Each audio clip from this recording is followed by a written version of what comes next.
Hey Nancy, hope your day is going better than mine is. Do you have a minute? I need to talk to you about something. Uh-oh, that doesn't sound good. Sure, I can talk. What's the matter? I just found out today that I'm getting transferred. Wow, really? That's awfully sudden. Does this mean you're gonna have to move? Like, to another city or state or something? No, I'll still be working in the same building. The only thing that's changing is the office that I'm working in. And it's a pretty big change. A while ago, you said you were working in the office where the company placed all the people who were being considered for upper management. You mean they're kicking you out of there? Well, yeah, basically. What? You mean you're being demoted? But that means you're gonna make less money now, right? I don't get it. Why is this happening? I thought you were an elite businessman, a rising star in the company. Yeah, well, I am, or I was, but it's kind of a long story. So, a while back there was a project that I was working on. Everything was going really well, until it wasn't anymore. There was a huge mistake somewhere along the way. Things went south and the company lost a fortune. They told me today that since they think I'm the one who made the mistake, they're gonna make me take responsibility for it. Oh my God, I don't believe it. So you are getting demoted. You can call it that, I guess. The place they're transferring me to is somewhere that'll be nearly impossible to produce impactful results. This is the absolute worst. I know. I've dedicated my entire career to the company. Put in so many extra hours to make things happen. And now? All that work was for nothing. I never in my wildest dreams thought that something like this would happen. Boy, you really screwed up, didn't you, Jerry? I mean, what did you do? How badly did you mess up that they're going to do this to you? Did you embezzle money or something? That's less of a mistake and more just plain a crime, Nancy. That's just the thing, though. I'm not the one whose mistake caused all of this. Then who was it? My boss, Iverson. He was the one who caused the project to fail, and he's pinning all the blame on me. I didn't do anything wrong at all. If anything, all of my hard work mitigated the impact of a screw-up. Iverson? Wait a minute. I think I've met him before, right? Yeah, we've gone out to dinner together a couple times. Oh, and we also talked to him a while at the company barbecue a few months ago. We used to have a really good relationship, but that's all gone now too. Yeah, I remember him now. You guys always seem like you got along really well. Did your relationship go sour or something? Big time. It was a shock to me too. When we first started working together, you were pretty friendly. But gradually, over the last several months, he's gotten more and more harsh on me. He hates my guts now. But why? Did you maybe do something to get on his bad side? Think about it. Have you done anything to make him mad at you? Well, there is one thing, I suppose. Our company has an employee award program that recognizes and rewards employees for their hard work. I can't but feel like he started acting this way around me back when I won it. So, I don't know. Maybe he felt like it was a slight to him to recognize his subordinate, but not him, personally. Yeah, I can see why that might make him upset. He always seemed like the kind of guy to take pride in his work. I'll bet he felt insulted when you were rewarded rather than him. I was doing my best not to bruise his ego, though. I never even brought the award up when I was around him. All I ever did was work hard so the company would recognize me. Nothing different than any other ambitious employee would do. But I guess he didn't like that I was getting more attention than him. So this transfer thing is already set in stone? Like, there's nothing you can do to change it? Iverson already made his report to the executive saying the project's failure was my fault. I doubt there's anything I can do to change it at this point. The execs love Iverson, and he's been with the company longer than me. There's no way they'd take my word over his.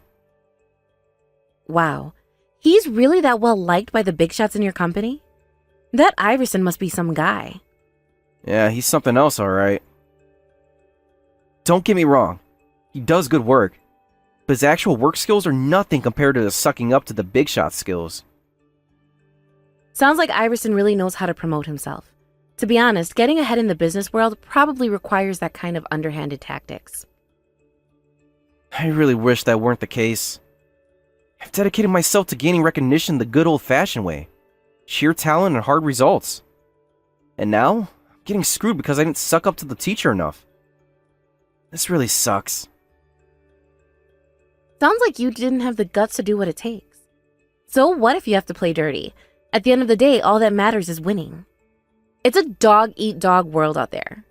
Jerry, it's survival of the fittest and all that. Okay, hold on just 1 second, Nancy. You've been acting really weird this entire conversation. If I didn't know any better, it almost seemed like you're on Iverson's side.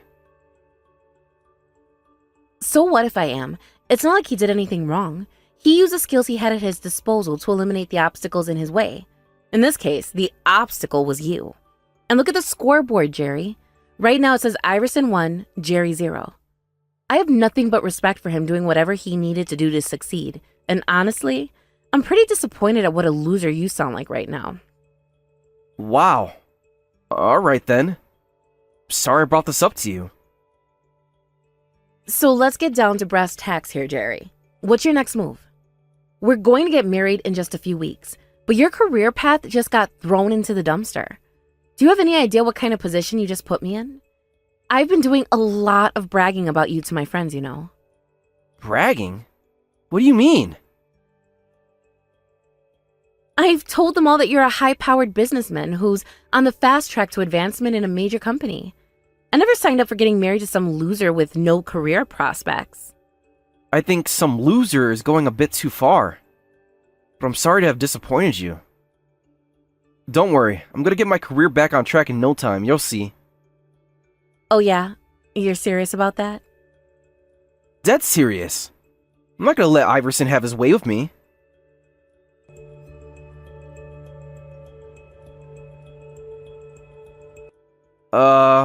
Nancy? What's going on? Did you stop somewhere on the way? Are you feeling sick or something? The ceremony is going to start soon. If you don't get to the venue soon, we might have to nix part of the ceremony. I changed my mind. Huh? About what? About your hairstyle? Okay, whatever. Hurry up and fix it then. You both have to be there at the venue, ready to go by 8:30. No, you idiot. I changed my mind about getting married. I gave this a lot of thought, and I decided that there's no way that I can go through with marrying you. You what? How can you do this to me? You lied to me. About what? You said you were going to get your career back on track, but what's going on? You're still in that same dead-end position with no prospects of ever getting back into the company's good graces. Oh, come on! Seriously? What were you expecting me to do? It's only been 2 weeks.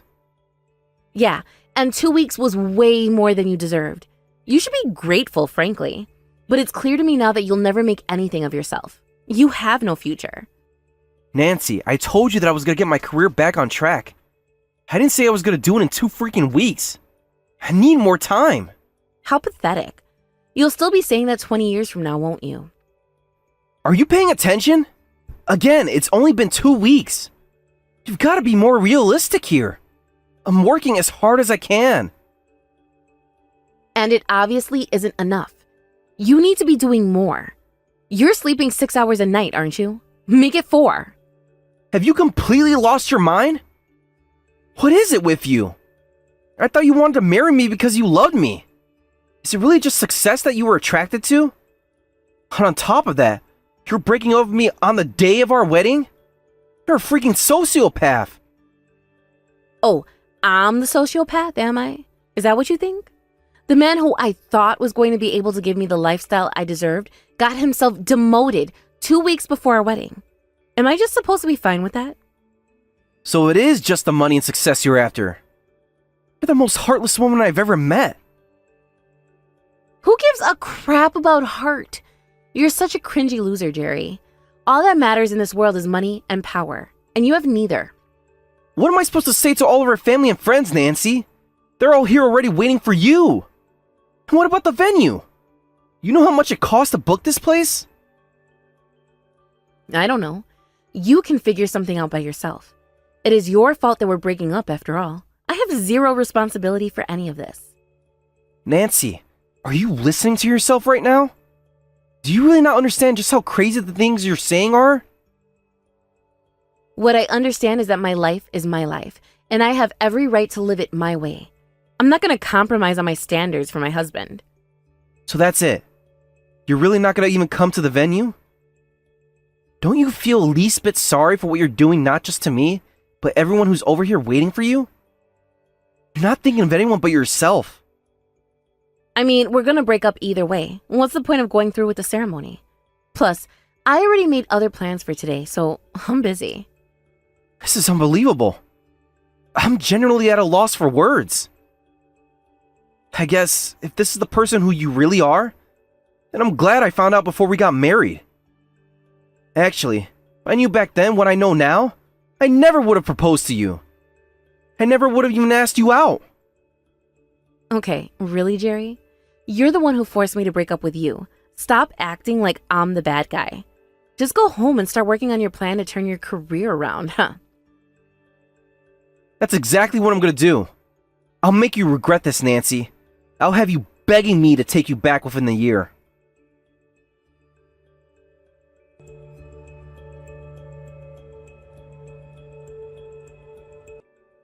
Hey there, Jerry. Long time no see.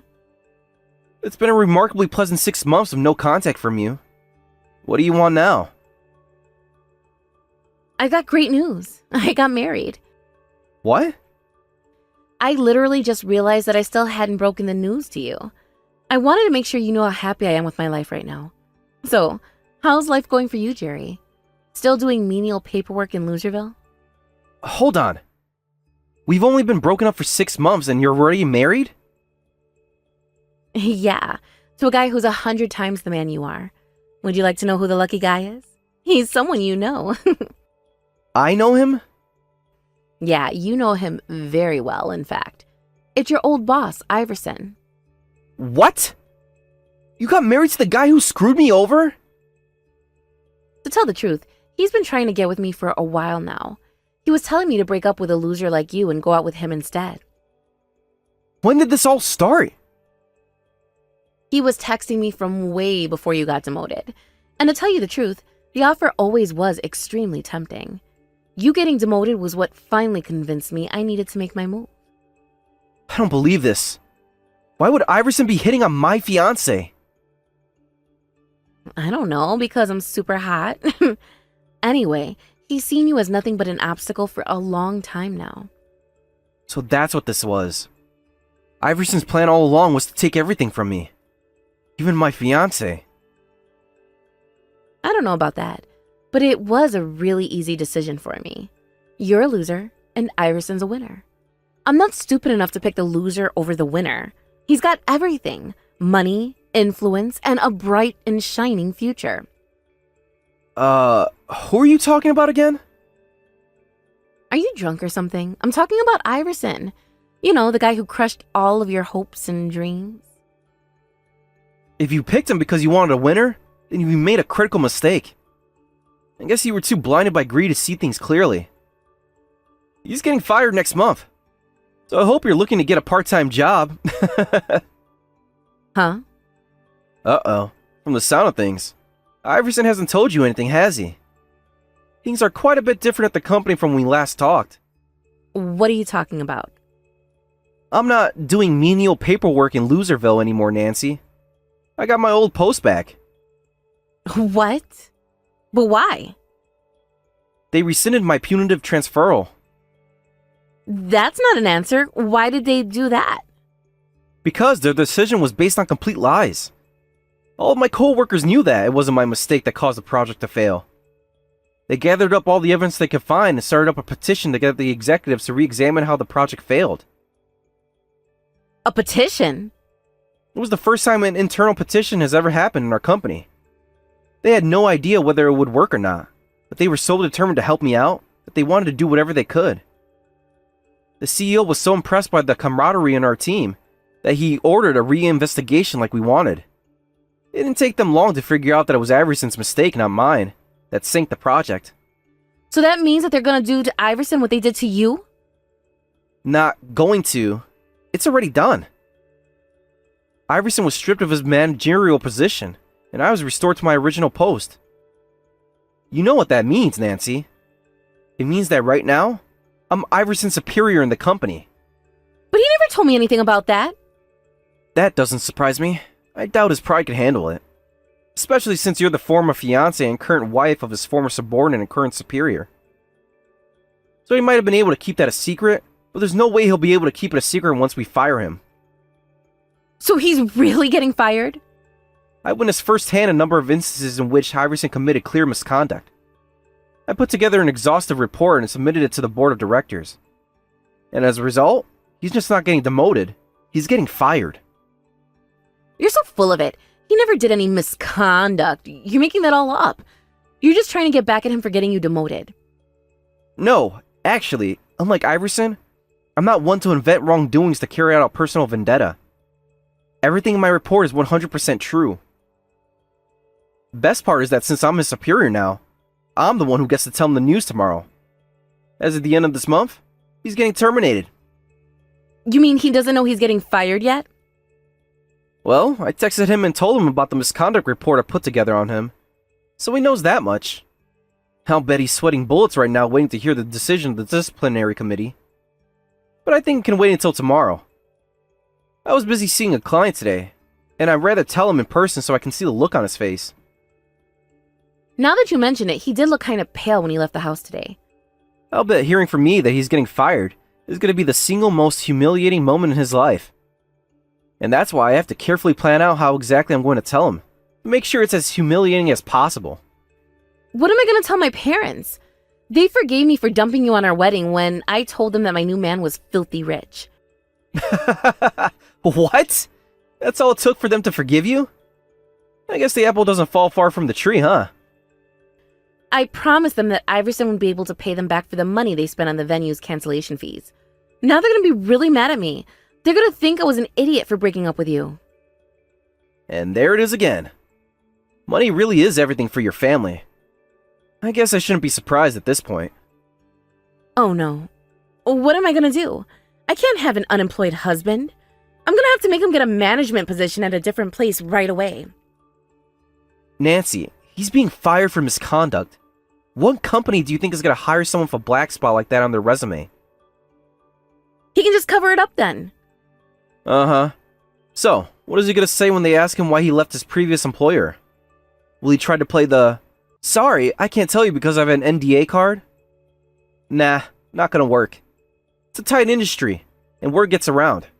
He'll get found out eventually, even if he somehow manages to hide it at first. And when he does, he'll be lucky if the only thing that happens is he gets demoted again. Then he'll just have to do a really good job of hiding it. Okay, then I'll take the liberty of informing his new company personally. You can't do that. That's so underhanded and dirty. I'm sorry. Didn't you once tell me that having the guts to do whatever it takes to crush your enemies was a positive thing for you? I thought I'd take a page out of Iverson's book. That's not what I meant by that. I want you to stay the way you are. Don't start fighting dirty like Iverson. I'm not fighting dirty. I'm just fighting. And you guys are just dirty.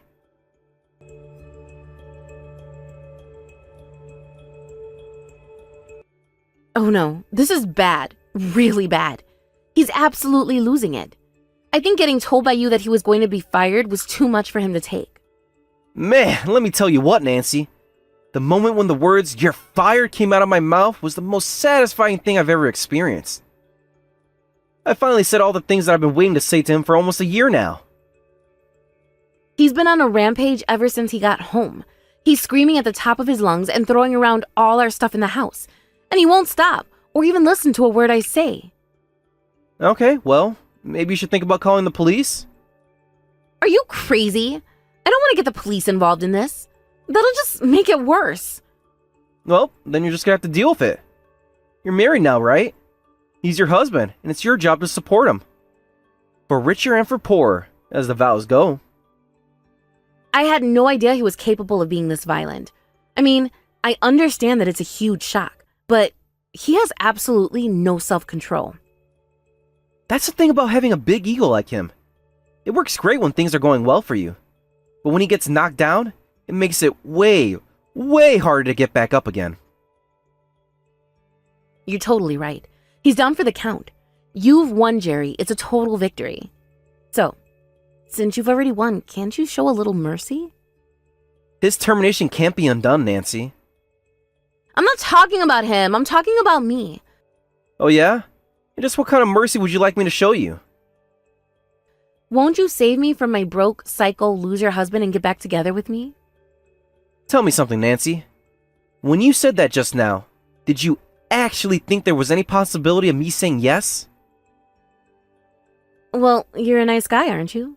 You can't leave me alone with a man like this. Who knows what he'll do to me? Are you looking for advice? You could always divorce him, I guess. I have no obligation to help you personally, though. I can't make it on my own. I've never even had a job in my life. Please, you've got to help me, Jerry. Help yourself. If you need money, get a job like any other adult would. You don't understand. My parents will never give me another cent. I have no idea what to do. Then think long and hard until you figure something out by yourself, Nancy. After what you did to me, really, it's appalling that you would even think to ask me to take you back. I think you'll find me to be a very good wife, Jerry. From this moment on, I will be dedicated to you and only you. I'll even let you cheat on me whenever you want. Just keep me as your wife, okay? I've been meaning to tell you this for some time now, but you are a terrible housekeeper. Your cooking is atrocious. Whatever you clean somehow ends up dirtier than it was before, and you've bleached more of my shirts than I can count. And on top of all that, you're just a really, really bad person. You've got nothing going for you at all. What are you trying to say, Jerry? That there is absolutely no benefit for me in marrying you. I find myself questioning every day why I ever fell in love with you in the first place. Oh, I've been waiting 6 months to tell you this. I told you when you broke up with me that I'd have you begging me to take you back within a year, didn't I? Well, told you so.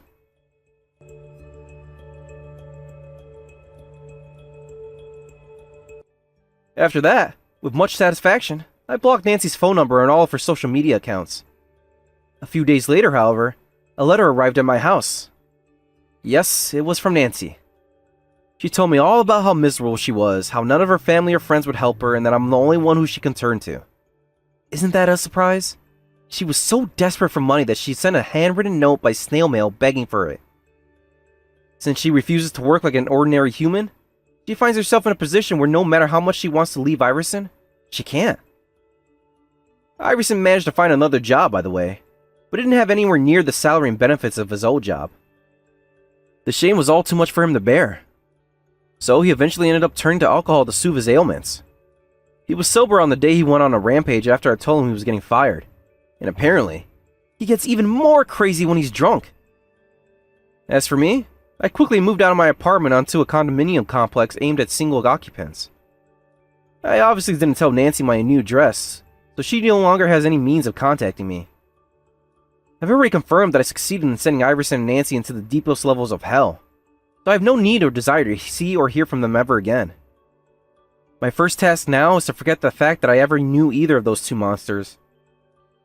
I've done a lot of reading on how to move past bad relationships, and from what I gather, the best thing to do isn't to focus on the relationships in question.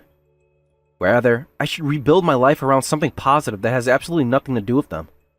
So, maybe I'll pick up playing the guitar, or study Spanish or something. For now, all I can say for sure about my life from here on out is that it's going to be much, much better without those two in it.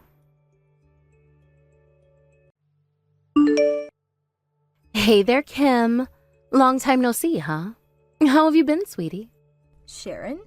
Wow, it's been a while, hasn't it? I've been doing fine. Nothing too out of the ordinary is going on with us these days. If you don't mind, can I ask what you're contacting me about? Please, the first time we've spoken in forever, and you're already trying to cut to the chase? I'm your big sister-in-law. Can't we just chat for a while? You know, talk about all the latest celebrity gossip, that sort of thing. Didn't you get divorced a while back? My husband was talking to me about that the other day. Man, you really are all work and no play, Kim. Sorry, it's just the way I am. Tell me about it. Yeah, I just got divorced. It all got finalized about 2 months ago now. I guess you could call it irreconcilable differences, as they say. It was kind of a mess. I suppose there isn't really any clean way to get divorced, especially when kids are involved. Frankly, all those dramas where two divorced parents are super amicable with each other and get along well never seemed very realistic to me. But I suppose more people are getting divorced these days, so maybe that reality is changing too. How are you handling the newly single life? Any troubles making ends meet? Trouble? I'm not having any trouble at all. I'm getting tons of money from him in child support. I'm rolling in it, baby. Oh, well, that's good to hear. Since you aren't having money problems, you can focus more on your emotional health. If you start to feel lonely, I suppose you could always go out and look for a new husband. A new husband? Girl, I just got rid of my last husband. I think I'll take my sweet little time before I tie myself down again. Understandable. So anyways, there was a reason you texted me out of the blue, right? That's right. I totally forgot. Okay, so I had a teeny tiny favor to ask of you. Would you mind looking after Aiden tomorrow for a bit? I know it's sudden, but something came up tomorrow, and, well, it's something I can't take a kid along with me for. You want me to do that? But Sharon, isn't Aiden still really young? Not at all. He's almost 4 years old now. I'm really sorry, Sharon, but I don't think I can take care of a child that young. I mean, I've never really been good with kids. I'm worried whether or not I could look after him properly. Oh, don't be silly. You've got nothing to worry about. All you need to do is make sure he doesn't break anything or hurt himself. I'm not asking you to be his playmate or anything. You don't even have to like him. All I need is an adult set of eyes to be there while I'm out. You can handle that. I'm much less confident than you are, and if you don't mind me asking, why exactly do you want me to do this for you? I mean, what's your ex-husband doing tomorrow? Did you try asking him to look after Aiden? Him? Sweetie, we just got divorced. He's the last person I want to talk to right now, so he's out of the question. My little brother Jake is always out of the house too, right? Well, yes, he often has to go out to town for work. And you're a bar manager, so you only work in the evening. You've got nothing going on during the day, right? Typically, I've been doing administrative work at home, so I can focus on more off-my-site duties while I'm at work. Sharon, So then you are free during the day. Come on. You can help me out, can't you? Just this once. I really don't think it's going to work out. Sure it will. All you need to do is let him watch TV or something until you leave for work. What time do you typically leave the house? Around 5:30 or so. Wow. Do you ever do any actual work? Yes, I do, but there isn't much for me to do at the bar until then. I have my employees handling getting all stuff and food ready and all that stuff. But for the record, I'm also always the last one to leave the building every night. Anne, you really are one impressive woman, Kim. Running a whole bar by yourself at your age? Wow. That's the sort of thing that people usually have to work their way up to. How did you do it? It was originally my uncle's bar, and he was training me personally for several years before he tried and handed it over to me. And it's one of the most popular bars in town. I think I might have to stop by one of these days. We've strayed pretty far away from the topic at hand. Like I was saying, I'm typically either sleeping or doing administrative work at home during the day, so I can't look after Aiden for you. I leave the house early in the evening, and depending on the day, I might not get back until morning. I told you, you don't have to do anything. All you have to do is be in the same room as him. And your apartment building is in the middle of downtown area, right? Yeah, it is. And? I thought so. That means you're really close to my new place. This really is the perfect arrangement. What do you say? It's only perfect for you, Sharon. It doesn't work for me at all. I'm telling you, you're going to have to find someone else to look after him. I won't be able to either sleep or work with a child in the house. Sure you will. He's such a quiet and well-behaved boy. You won't even notice he's there. And there is no one else but you. I've already tried. Please, Kim, I'm really in a bind here. I'll pay you back for this, I promise. Really? Have you tried finding a babysitting service or a daycare or something else along those lines? I don't see why you have to leave him with me. Ordinarily, I could do that, but Aiden has a bit of a cold right now, so no one will take him. They're pretty strict that if a kid has cold-like symptoms and a fever, they won't take them in. And understandably so. I don't want to catch whatever he has either. I work in a bar, Sharon. If I catch a cold, it's basically against the law for me to go into work. Nah, You'll be fine. You're an adult. You won't catch whatever he's got. Kids have super weak immune systems. They catch a cold whenever any virus floats in their general direction. It's such a pain to deal with. He's always getting something. There's really no one else you can leave him with but me? Not a soul, Kim. I don't have any friends, and my family are all really far away.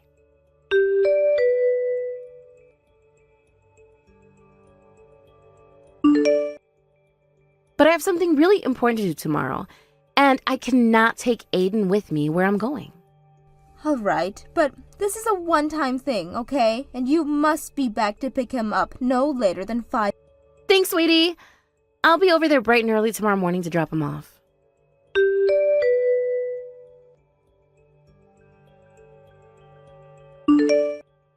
Sharon, where are you? I've been trying to get a hold of you forever. Anyways, answer your phone this instant. Do you have any idea what time it is? Oops, sorry, sweetie. My phone batteries died. Looks like I forgot to charge it last night. I was very clear last night, Sharon. I told you that you must pick him up by 5 so I can go to work. But not only did you never come to get him, you didn't even contact me. What on earth have you been doing all this time? I'm so sorry, Kim. I totally lost track of time. Are you at work already? Yes, I've been at work for hours at this point. And what's Aiden doing? What do you think? My husband's out of town and you flake out on me, so I had to take him to work with me. He's sleeping on the sofa in my office right now. Oh, really? Wow, I had no idea that was an option. That's great to know. It's not an option. Not ordinarily anyway. But I couldn't just leave him at my apartment now, could I? I had no choice. And honestly, I'm doubtful about the legality of bringing a 4-year-old child into a bar this late at night. Man, what a lucky kid. He gets a free trip to the best bar in town. This isn't the time to be making lighthearted jokes, Sharon. This is serious. I'm serious too. I've been wanting to go to your bar forever. Well, I'm glad my establishment has such a high reputation, but this is a bar, not a daycare. People drink alcohol here, Sharon. It's no place for kids. I know. Sheesh. Someone's grumpy tonight. And I have every right to be. Now tell me, when are you going to come and pick Aiden up? You need to get here as soon as possible. If he wakes up, I'm gonna have to pull away one of my staff members to look after him. And just that fact he's here at all is making it difficult to focus on my work. Don't worry. I'll be there to pick him up tomorrow. Tomorrow? I'm not waiting that long. I'm not waiting at all. Get over here and pick up your son now. But I can't go there now. It's super late. I'm exhausted. I don't want to drive in the downtown area while I'm this tired. Unbelievable. Where are you right now anyway? The beach. The beach? Yeah, a couple of my friends were back in town for the day, so we all decided to get together and have a big barbecue on the beach. But wait, you told me yesterday that you don't have any friends.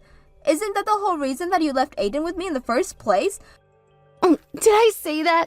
Oopsie. I meant to say I don't have any friends who can look after Aiden for me. So yeah, I'm gonna have to sleep this off. So I should be over to your place to pick him up. I don't know, sometime around noon tomorrow. Have fun with Aiden tonight. Tell him Mommy says I love you. Oh my God, you've been drinking?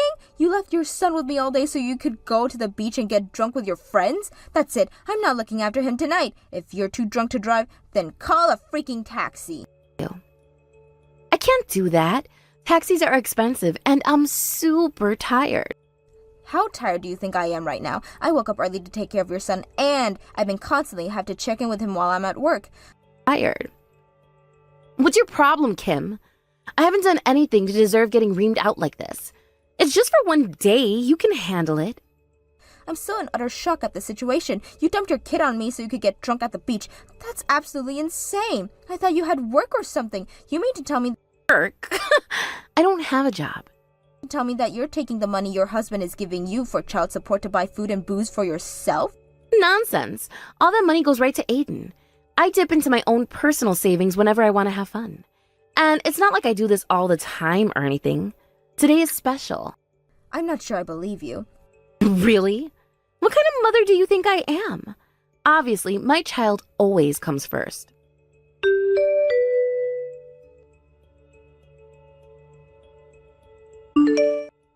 Sharon, what the hell is wrong with you? What were you thinking? Hey, Kim, are you at work already? Yeah, I am, but imagine my shock when I go to unlock the front door of my bar and I see Aiden standing in the entryway. You abandoned him here all alone? I thought I was seeing things or having a nightmare or something. I didn't abandon him, and he wasn't alone.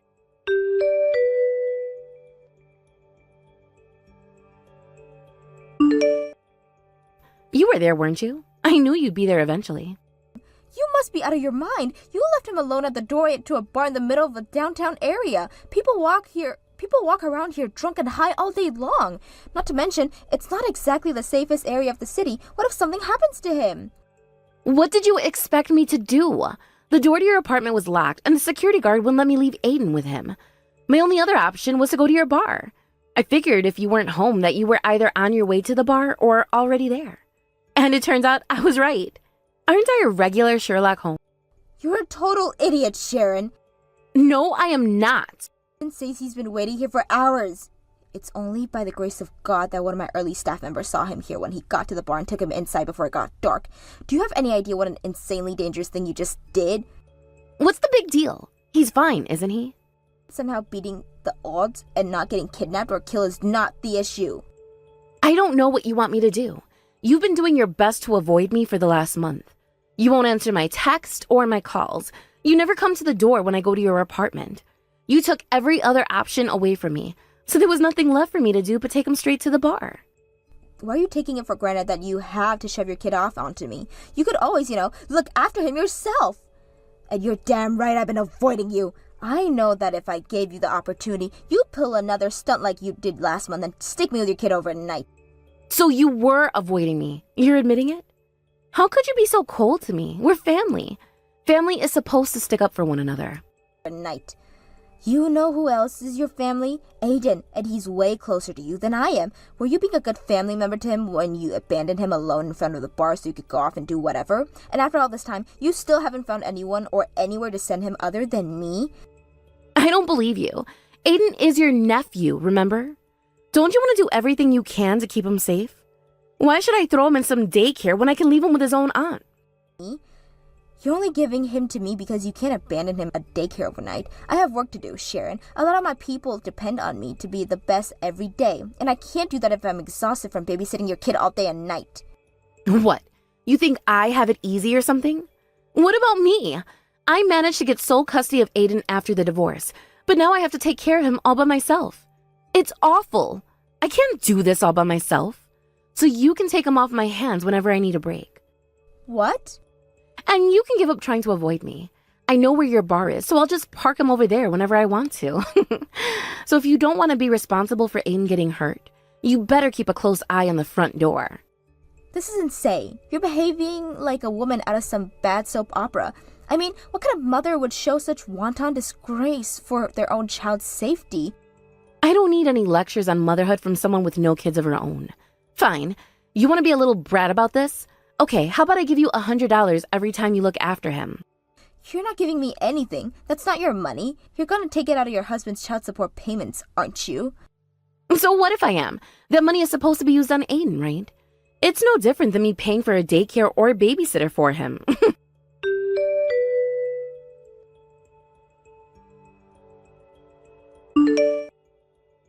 Have fun with Aiden today.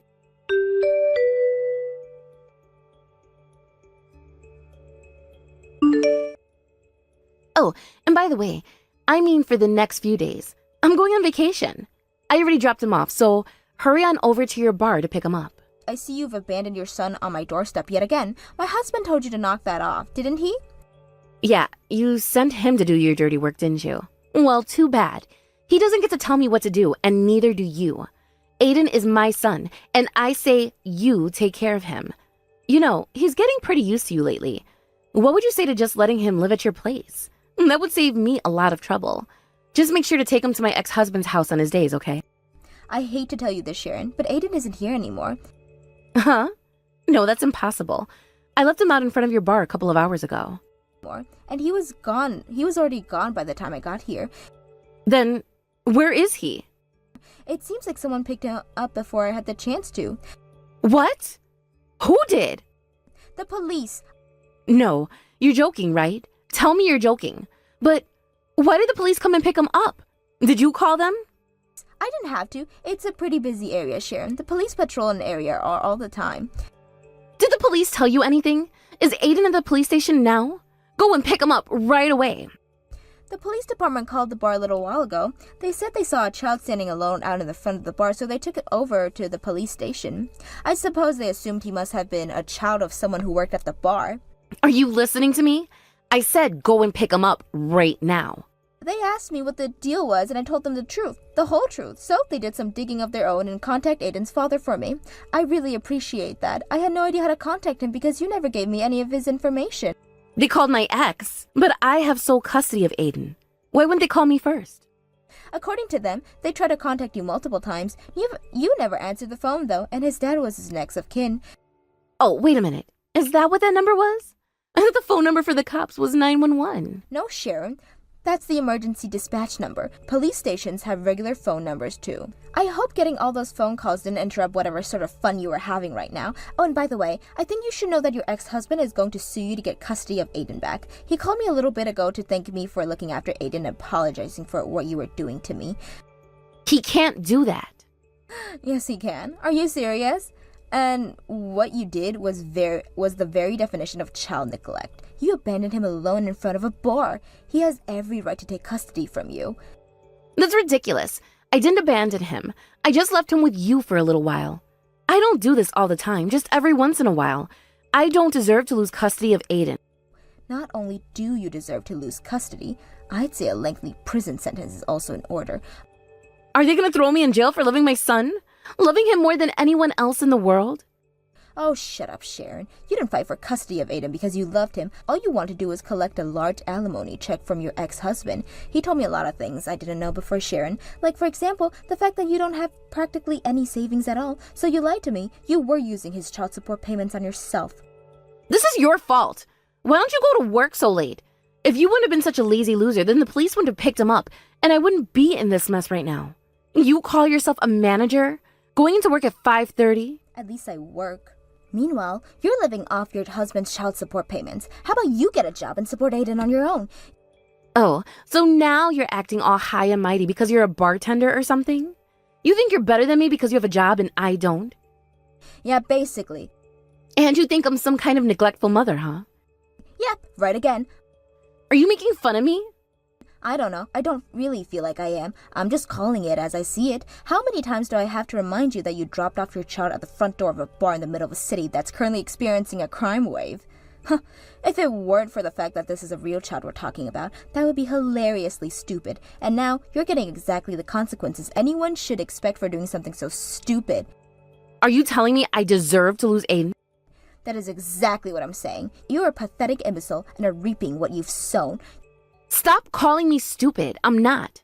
You're not just stupid. I've met people who are just stupid. I've worked with people who are just stupid. People who are just stupid aren't dangerous.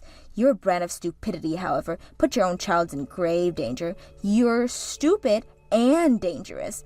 I can't have such a stupid, dangerous person coming around my business. So if you ever come back again, I'm calling the police immediately. Screw you, Kim. I'm gonna lose my only source of income thanks to you. How am I supposed to pay my bills now? Are you gonna pay them for me? What? First, you make me babysit your kid and now you want me to babysit you? You're an adult. You can take care of yourself. Shut up. You're gonna pay for this. Oh, did I make you upset? You're acting like a total child. I said shut up. I'll show you. I'm gonna barge into your store and trash the place. Sorry, Sharon, but I'm afraid you won't be able to get in. It's a bar, remember? Bars are for adults. You can come back once you've grown up a little.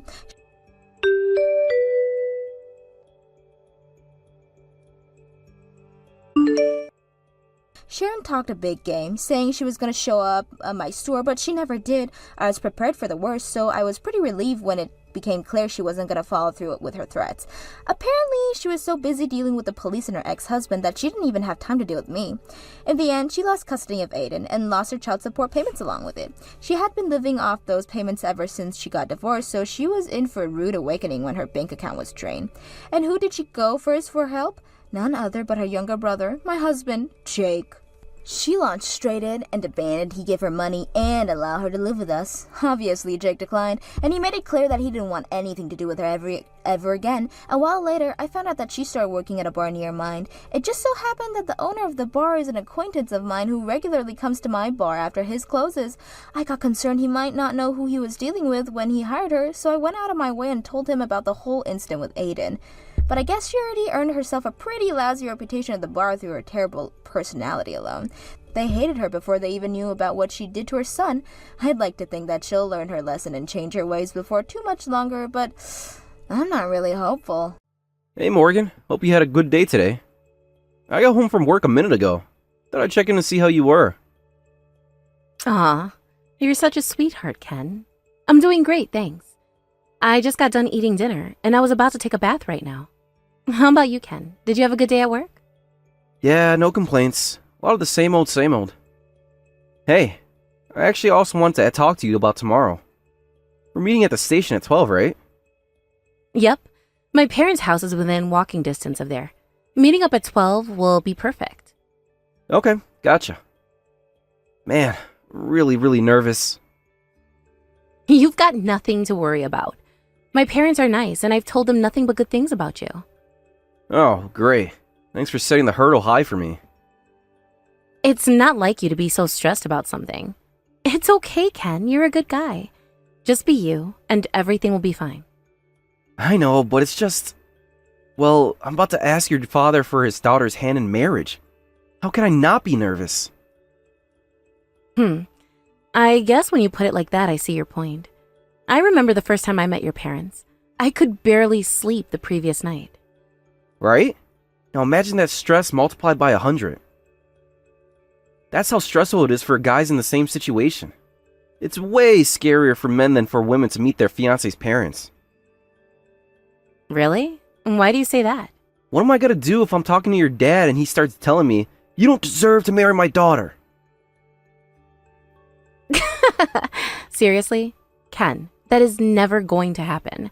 I know my dad. He wouldn't do that to us. How can you be so sure? You always told me how much your dad spoiled you. What if I'm not the kind of guy he wanted for his precious little princess?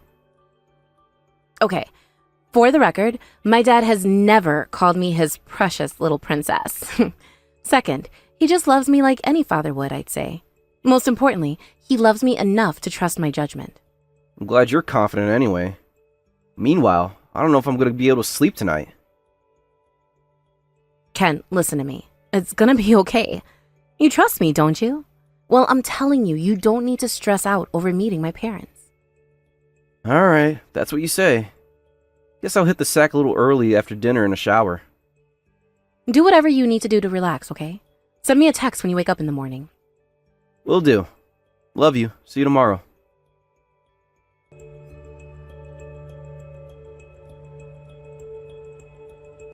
Hey, Ken. Thanks for coming by today. Oh, and I should let you know that you made a fantastic first impression.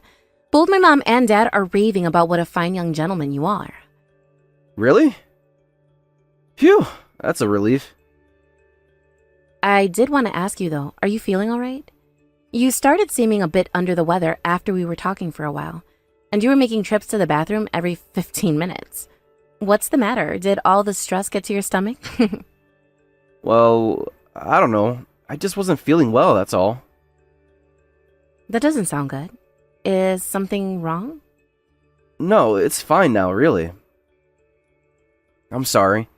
I guess I didn't realize how many bathroom trips I was taking. Now, a bit of a change in the conversation, but I wanted to talk to you about our wedding. Oh yeah, what's up? Did you find a venue you were interested in? Tell me! I am so stoked to go around shopping for a venue with you.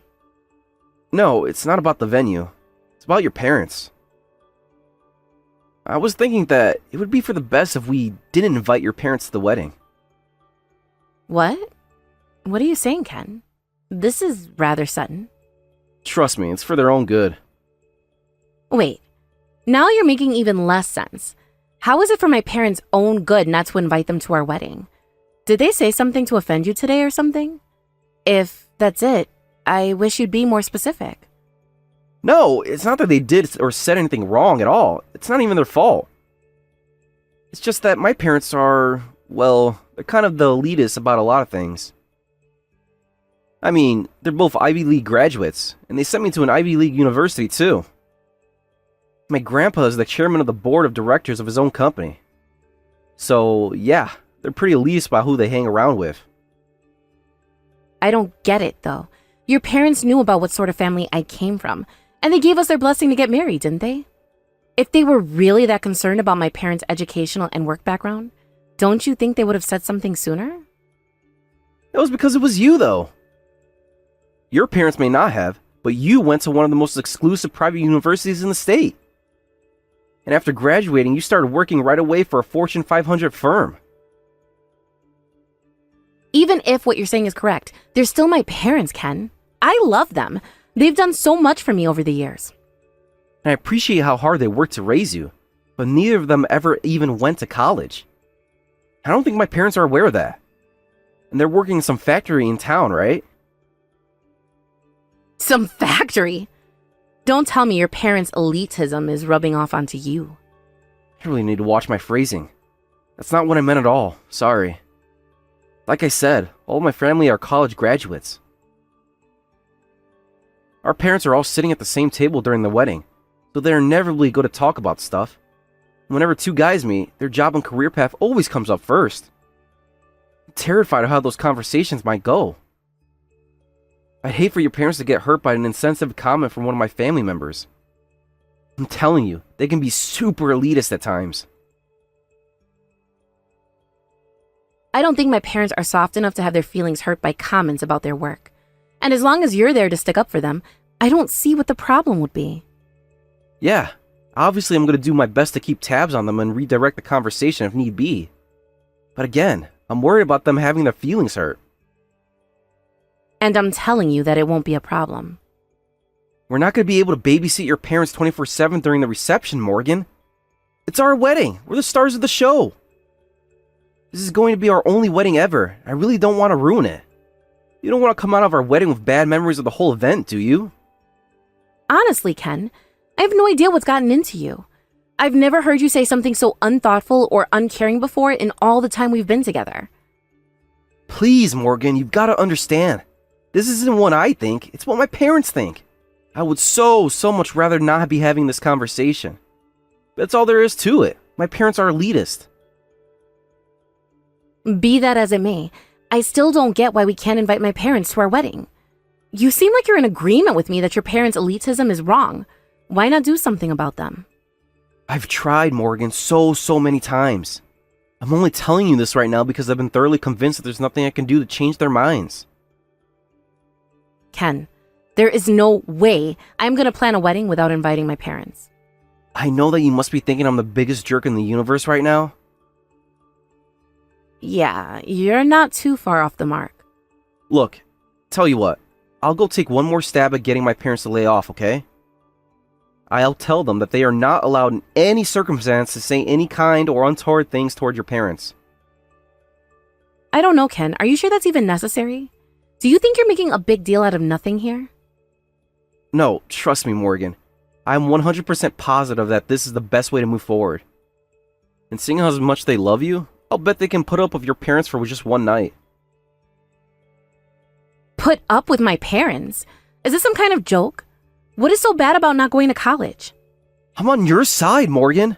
I hate it. It's 100% ridiculous. But that's you and me. There are a ton of people out there who are massive raging elitists. And that's their problem, not mine or my parents. I don't see how this connects to barring my parents from our wedding. Okay, I'm sorry. I shouldn't have even brought it up. Let's put this conversation aside for a while.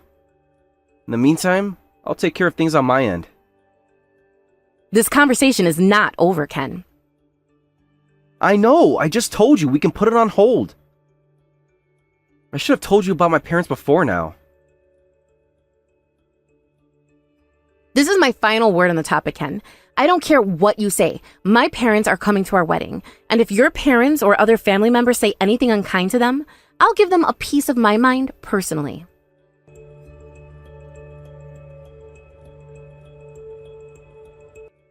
Ken, we need to talk. Have you been talking with my parents lately? Huh? What do you mean? Did something happen? What did they say to you? They're telling me that they decided not to come to our wedding. What? But why? That's what I'd like you to explain. Ken, did you talk to my parents about what we discussed the other day? You know, your parents' elitism? No, I didn't say a single word. I couldn't possibly say something that cruel to your parents. Okay, well then what about your parents? You told me you were going to tell them about my parents, right? Is it possible that your parents went around our backs and told my mom and dad not to come? No, I don't think so anyway. And just so you know, when I had the talk with them, they said they were still fine with the arrangement because of your educational achievement. That, and after the wedding, they wouldn't be interacting at all that much anyway. For my part, I told them to keep the truth about your parents' background a total secret from the rest of the family. Then what's going on? Did they tell you anything else? Like, did they give you a reason they weren't coming? They said your family was full of so many high achievers, they'd be embarrassed to be in their company. Wait, that doesn't make sense. How would they know about that? Did you tell your parents about my family's elitism? Don't be ridiculous. Of course I didn't do that. Yeah, I didn't think you would. I guess maybe really just as simple as that. Maybe they're really just embarrassed. Not trying to brag or anything, but my grandpa's company has a ton of influence in the area. My uncle's serving as the CEO right now, but my dad is going to take over the position in the near future. And after he retires, I'll be the obvious next in line. That means you're going to be the wife of a powerful businessman. My parents aren't the kind of people who would change how they behave around a person based on their education or career. Well, maybe they meant they thought it would be embarrassing for you, not them. They might not have any problem taking the heat themselves, but I can see why they feel differently if they embarrass their own daughter. I will never be embarrassed by my parents. I know! God damn it! Did it again. I'm so sorry, Morgan. I keep picking the absolute worst way to express myself about this. But in my honest opinion, it seems like your parents might have some kind of inferiority complex. Like, the opposite of my parents. Oh, you think so, huh? Well, I'm terribly sorry to have to say this, but I'm starting to feel like it may be for the best to call off the wedding. Morgan, don't talk like that! You have no idea how long I've been waiting to see you walking down the aisle towards me. Bouquet in hand, white dress flowing gracefully behind you. I want to swear our vows of our eternal love to one another in front of all our friends and family. All of them? What about my parents? There's still plenty of time until the wedding. All that we've decided on so far is the venue. I think if we just give it some time, your parents will decide to come after all. They seemed like they were pretty determined when I talked to them. Alright, then I'll go and talk to them personally. Really? Really? I'll go and do my best to convince them to come. But can you promise me one thing? If even after my best effort they refuse to change their minds, will you respect the decision not to come? Ken! I mean, at that point, what else is there for us to do? Do you want to force them to come to the wedding? That wouldn't be enjoyable for either you or them. Yeah, I guess. Alright. Then I'll go down there on my next day off and talk to them. Are they free this Saturday? I think so. I'll check. Thank you for doing this, Ken. I don't deserve your thanks, Morgan. This is all my fault. I should never have brought up the stupid topic in the first place. This is me taking my responsibility for my own mistake. I really want your parents to come, so I'll write the best speech they've ever heard. Okay. I'll let them know you're coming then. I know you're busy as it is with your job. You didn't need to add one more thing onto your plate.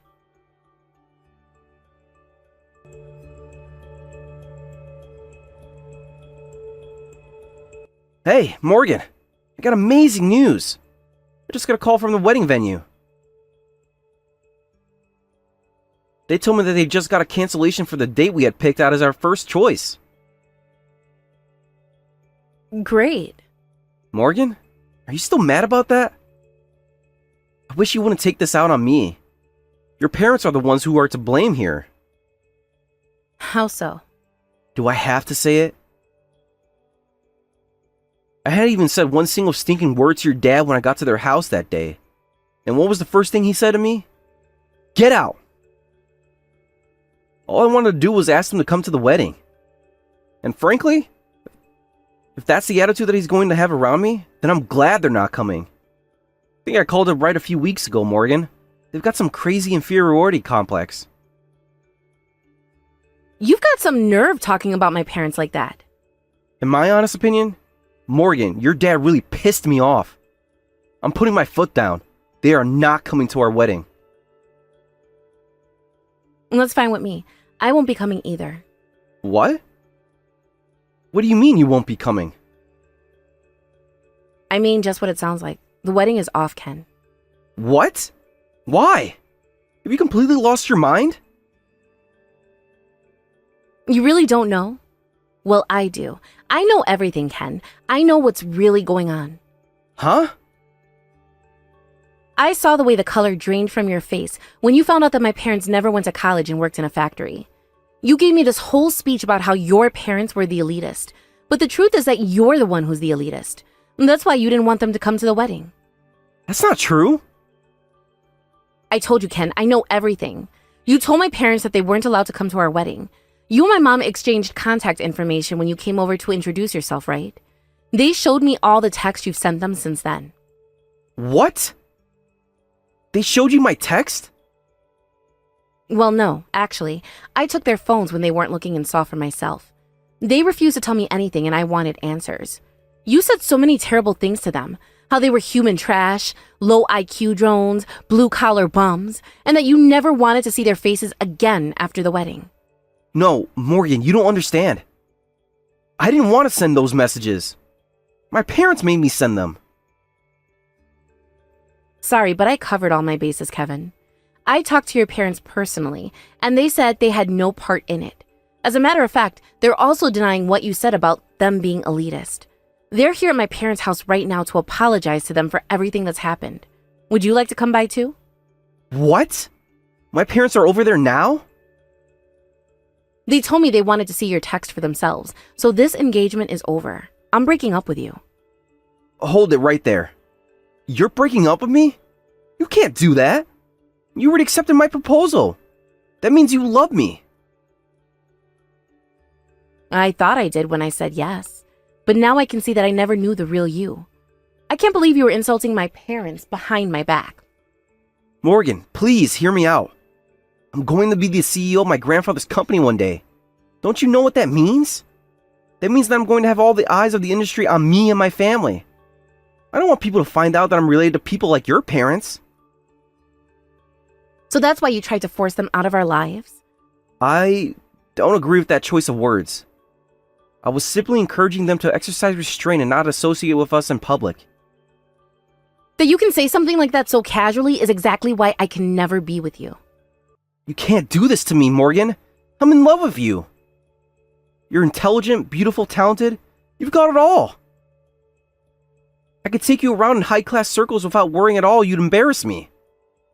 I feel proud to be the man you said yes to. I didn't say yes to you so I could be your trophy wife, Ken. That's not what a marriage is.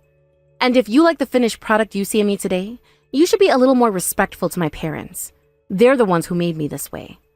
They're the two most important people in the world to me, and you treated them like trash. Worse than trash, even. My dad had every right to throw you back out into the street when you tried to convince him to come to the wedding. Morgan, I am so sorry. Really, I was a total idiot. I apologize. And I also realize now that I behaved unacceptably towards your mom and dad. I want to make it right to them. I want them to be at the wedding. So please, can you find it in your heart to forgive me? I could never share my life with someone who so cruelly looks down on people because of their education or work history. We're through, Ken. Please, Morgan, I'm begging you. Give me another chance. I will never mock your parents ever again, I swear. I believe you. You do? Really? Yeah, I know for a fact you're never going to be terrible to my parents again because you're never going to see them again. Or me. I am so glad that I discovered the truth about you before we got married. I wouldn't be able to take you anywhere, high class or otherwise. You're too embarrassing to be associated with, so never show your face around me again.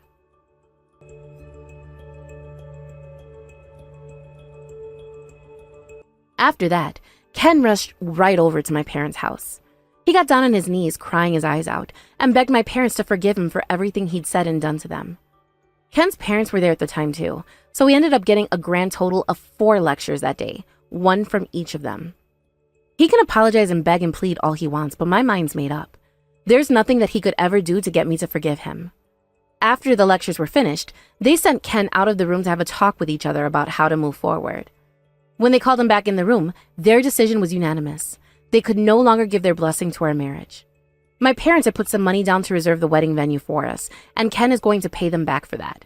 By the way, remember what Ken was saying about inheriting his grandpa's company? Well, he's actually working there right now.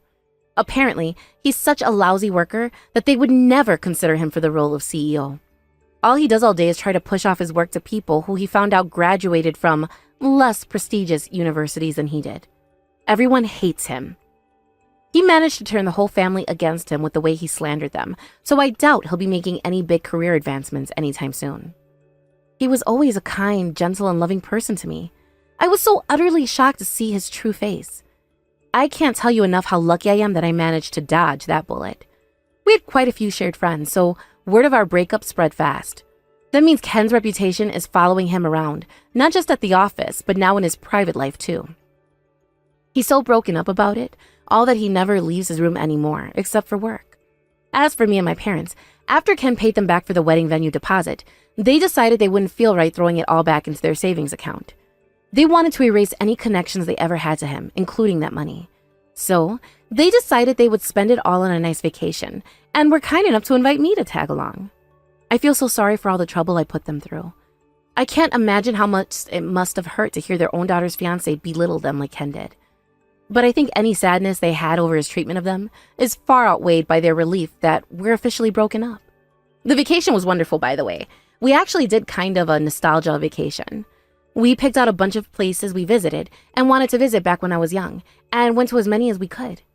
As far as my personal life goes, I can't really bring myself to think about falling in love again right now. But one of the most important lessons I've learned from this experience is that if I ever do marry again, that man is going to have to be just as respectful to my parents as he is to me. All right, Juno, I've had enough. You owe me some answers, and I want them right now. First question, just where the hell are you right now? Duh. Is that a serious question?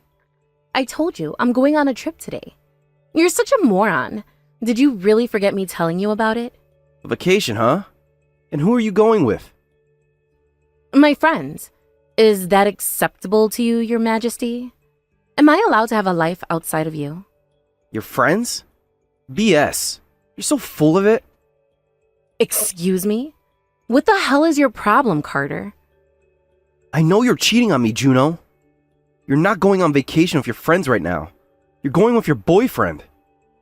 I have no idea what you're talking about. Okay, gotta go. We're about to drive through a tunnel. You can drop the act.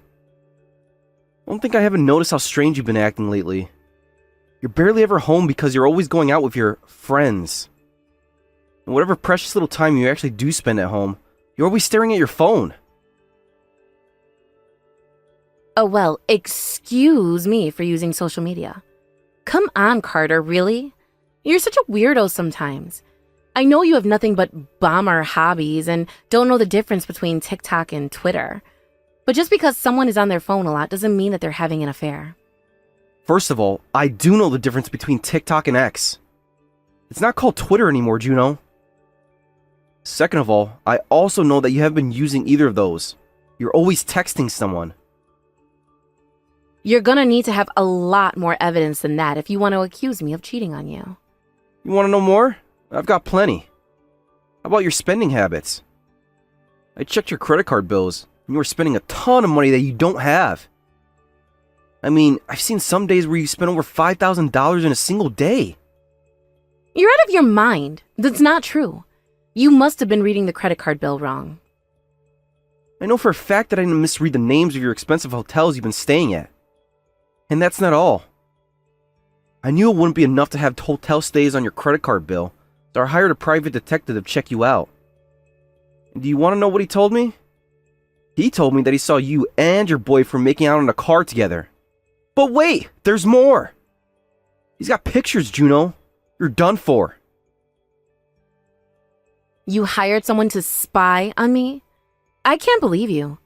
Believe it or not, I have all the evidence I need, so stop denying it. God damn it, you really piss me off. You're always like this. Always. What do you mean like this?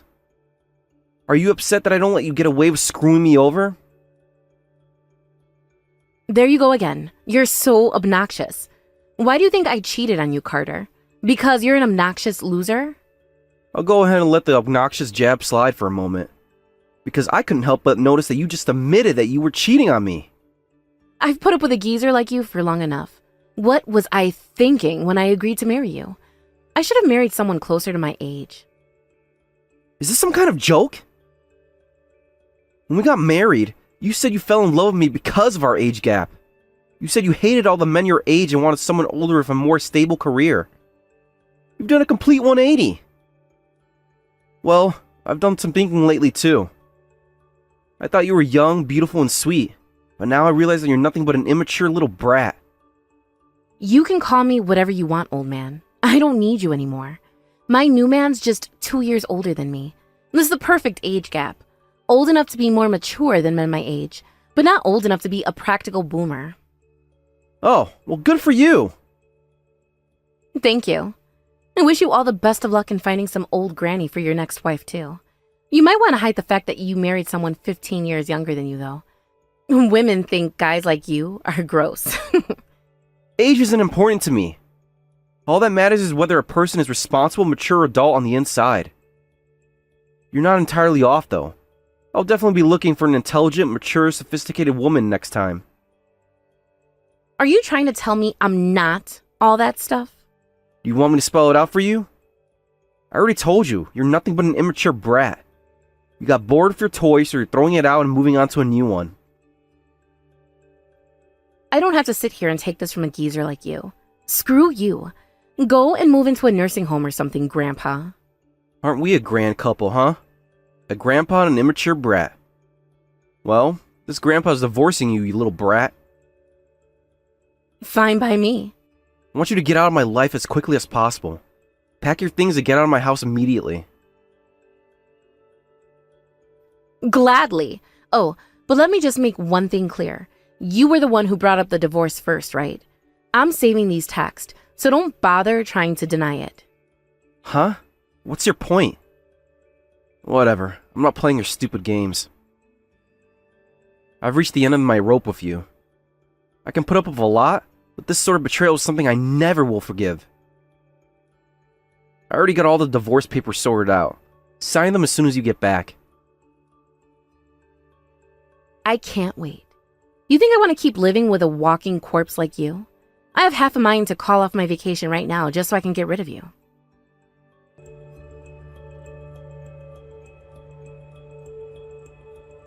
What the...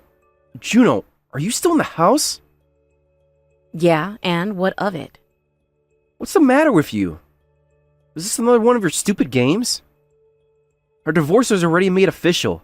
I told you to get out of my house as soon as possible. Not so fast. I still haven't gotten my share of the assets. I'm not moving 1 inch until I get a big fat check for half of your money. You're not going to get out of this, so don't bother fighting it. What? Why would I have to give you half of my stuff? You're out of your mind. Oh yeah? Well, let me refresh your memory. You told me that you wanted to get divorced. You said it first. Yeah, and?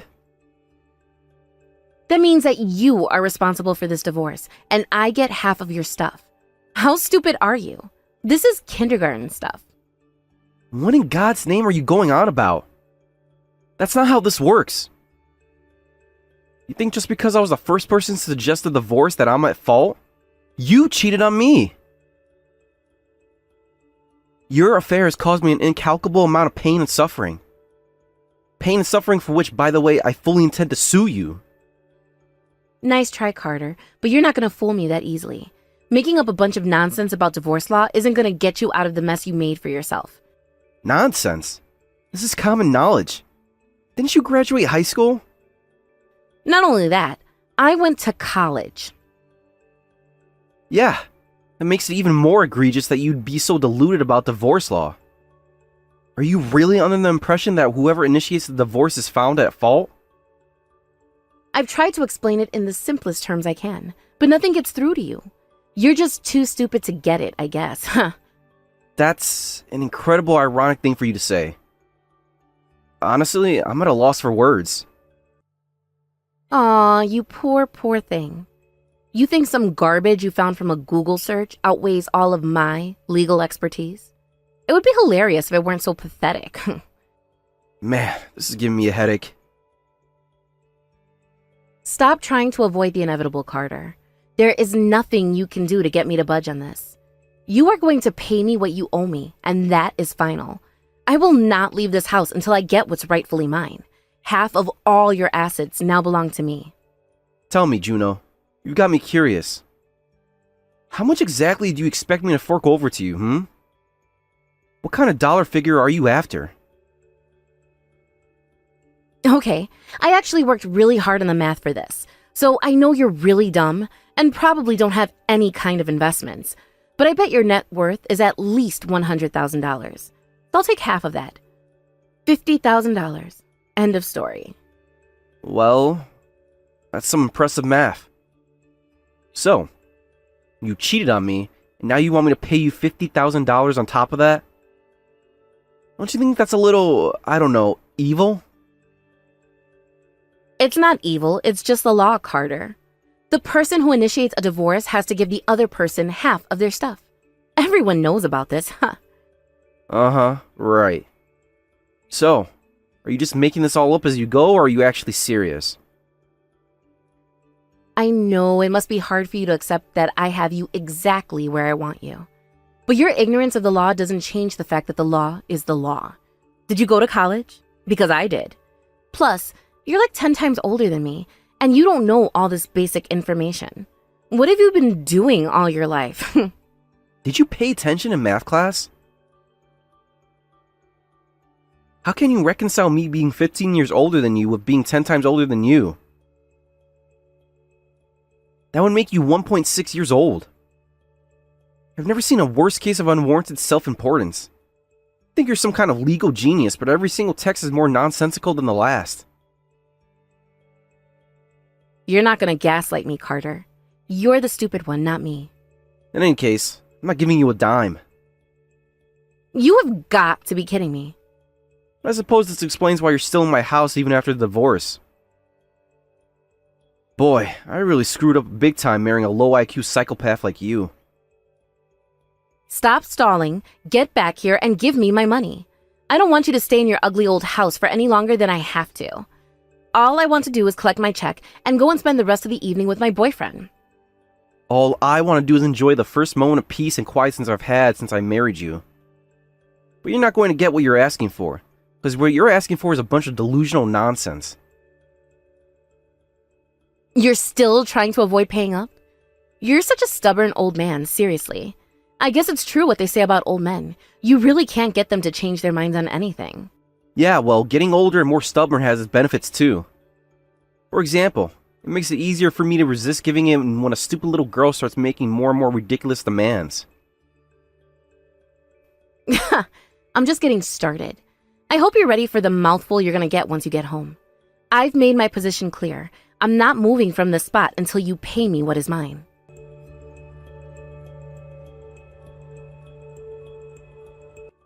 You coward! You never came home last night. Where did you run off to?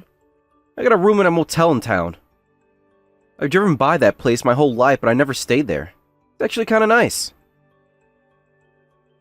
I'm glad you enjoyed yourself. Now get over here. Why would I do that? You're still there, aren't you? I'd rather just sit here eating the free cereal and waffles they have here in the cafeteria. You know I'm right, and it's killing you. You're too embarrassed to face me now. Well, there is some embarrassment in there, but it's all secondhand. I'm really close to breaking my spine with the cringe I get reading your post. Hearing it in person might kill me. Stop running away and give me my money. I am fully prepared to stay in this house as long as it takes for you to do what I say. You really are a pain, you know that? I've had enough. Get out of my house now. You're trespassing. How can I be trespassing on a house that's half mine? If you don't get out now, I'm going to call your parents on you. I'll have them spare me the trouble of having to drag you out there by myself. Is that what you want to do to your parents? Force them to put a stop to your temper tantrum?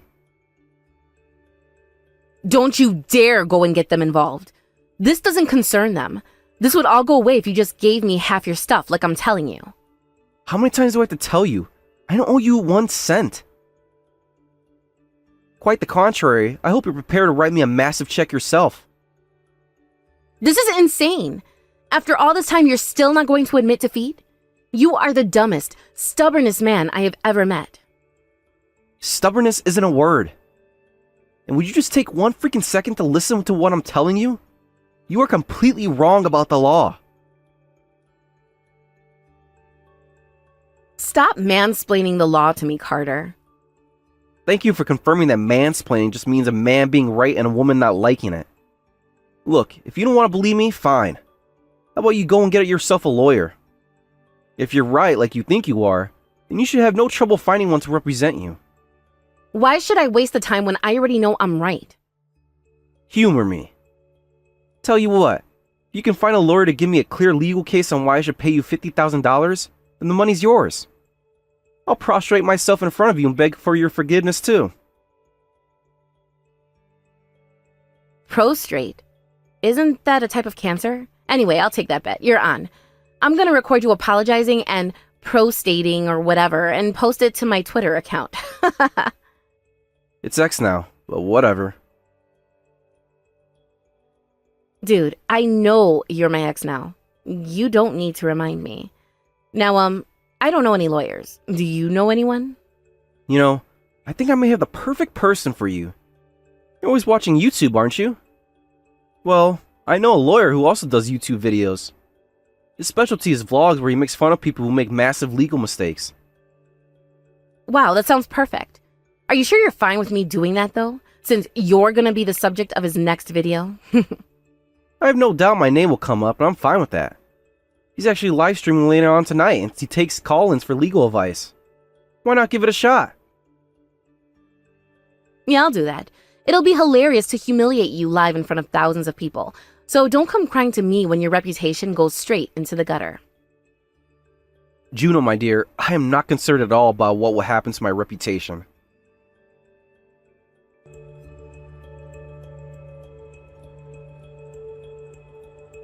Man, that was a live stream for the ages. I haven't laughed that much in forever. I can't wait till he puts up the clip on a second channel tomorrow. Stop laughing at me! I'm sorry, I can't help it. I mean, did you see his face as you were laying your legal case to him? He was fighting so hard to hold back his laughter. What is wrong with that guy? He's the worst YouTuber ever. He had no business making fun of me like that. It was so comical the way you were speaking so seriously while all the commenters were going crazy. I laughed so hard at some of them I started crying at one point. Oh man, I needed that. It was not funny, not at all. I thought lawyers were supposed to help people. You knew this was going to happen, didn't you? You did this on purpose to embarrass me. I thought that this was the only way an idiot like you would ever come to realize how wrong you were. I mean, you just would not listen to a word I said. Stop calling me an idiot. I'm not an idiot. I just made a little mistake, that's all. Oh, thank God. So my work wasn't in vain. You see now that you were mistaken, right? You understand that I don't owe you anything. Seriously, where did you come up with that ridiculous legal theory of yours? A friend at college. She said whoever initiates the divorce loses. That's why you have to be careful what you say when you feel like you're heading for a breakup. So this college of yours. I know a lot of universities have minimum SAT requirements to get in. Did yours have a maximum instead? Like, no one with an IQ of 90 or above is allowed to attend? Shut up! Now that that's out of the way, I can finally move forward with my lawsuit against you. Oh, tell your boyfriend he'll be hearing from my lawyer soon too. What? You're suing him too? Well, yeah. He had a part in your affair after all. You didn't know that you can sue both a cheating spouse and their affair partner? No one ever told me that. Man, you really are clueless. I think I might have to send these texts to that YouTuber. These will make great content for him. Don't you think you've already done enough to humiliate me? I mean, I'm getting flooded with hate on all of my social media accounts. That's why it's never a good idea to have common names across multiple social media platforms as a private individual. They probably found all of your accounts while you were still talking to that YouTuber. Man, the internet can be a scary place sometimes. Bunch of no-life losers. I wonder how much the jury's going to award me in damages. I'm really looking forward to seeing you in court, Juno. Don't ask for too much, okay? You know I only work part-time. I can't afford all that much. Nah, I think I'm gonna go with the no mercy approach. If I don't punish you sufficiently, you'll never learn your lesson. What do you mean, learn my lesson? I already did. I learned that I was wrong about the law. What else could I possibly need to learn? Huh. Guess you are capable of learning something. That's impressive. Come on. Please. Stop treating me like I'm an idiot. I was just wrong about the law. I'm not a lawyer or anything.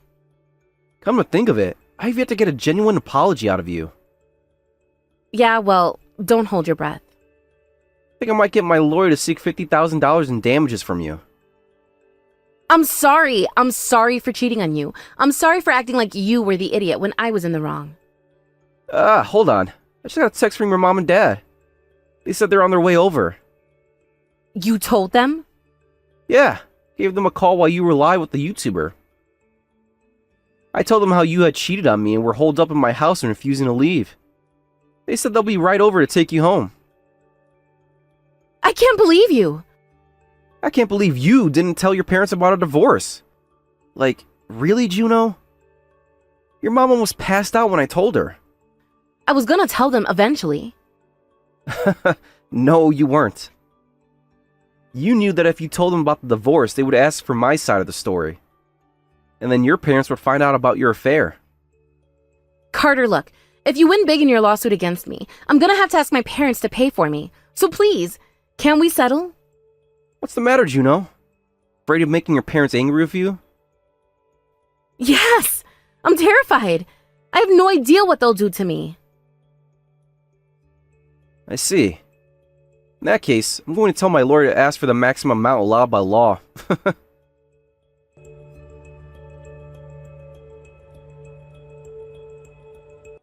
I went home, and from the look of things, Juno's parents had already come to pick her up before I got there. Her mom called me a while later to apologize to me. Not just for the affair, but for the way Juno behaved after the divorce. I lost count of how many times she mentioned how ashamed she was of Juno. All throughout the call, I could clearly make out the very angry voice of Juno's father reaming her out in the background. Juno's call into the livestream got posted the very next day, and it instantly went viral. I sent Juno a text a few days later congratulating her on becoming famous. And she blocked my number immediately after that. Oh, and I just got the judgment on my lawsuit against Juno and her boyfriend the other day. I may not have gotten $50,000 from each of them, but let's just say it was definitely enough to make the two of them learn their lesson. Whether Juno paid for her share by herself or with help from her parents, I don't know, and I don't care. Because either way, she's paying for it. Big time.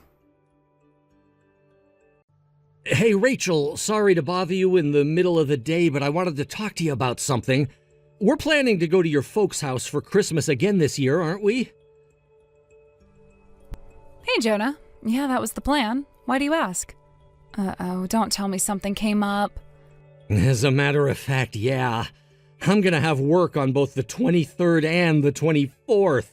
We've got a super important client that can only meet with us on those days, so there's nothing I can do about it. I'm really sorry. Oh, I'm really sorry to hear that. Work so close to Christmas? That really sucks. Tell me about it. So what do you think, Rachel? What should we do? Typically, we always leave a few days before Christmas, just in case the roads get shut down due to bad weather or something. Could we maybe all leave together on the night of the 24th after I get done with work? Although that would have us driving well into the night. I don't know, do you think we should maybe cancel our trip to your folks' house this year? I couldn't do that to my parents. They've been looking forward to seeing all of us. Well, how about this? Holly and I will leave ahead of you on the 22nd, and you can come down by yourself once you're done with work. What do you say? I hate to leave you to drive down there all by yourself, but I don't think there's going to be any other way. Okay, that actually sounds like a really good idea to me. I'll be fine driving on my own. I'm used to driving late at night. And with us girls out of the way, you'll be free to focus 100% on getting your work done as quickly as possible. So that's settled then. I'll let my mom know about the change in plans. Thanks, Rachel. I'm sorry about work. I wish this guy could be more flexible with his schedule. Don't worry about it at all. It's not your fault. Okay, so then me and Holly will leave the morning of the 22nd bright and early. Holly's on winter break at that time, right? So she won't have to worry about homework or anything either. You'll get to have some good mother-daughter time. Yeah, it's gonna be really fun. Don't have too much fun without me. Oh, we're gonna live it up, baby. I sure hope something changes and you can come sooner. Hey, Rachel, if you don't mind me asking, it seems like you've been in, I don't know, kind of a slump or something for the past year or so. But for the last few weeks, all of a sudden you've really perked up again. Is something going on? Oh, that? I'm sorry, it's probably menopause. You know how it goes. All the hormones flowing around can really throw my moods out of whack. But I talked to my doctor a while back, and he gave me some medicine to regulate that stuff. I don't know how it works exactly, but it sure does work. I feel way better. Huh. I had no idea, but I'm glad to hear you're better. Boy, it must be really tough being a woman sometimes, huh? You can say that again. But like I said, the stuff they gave me works like a charm. Okay, I'm gonna call my mom now. Talk to you later, Jonah.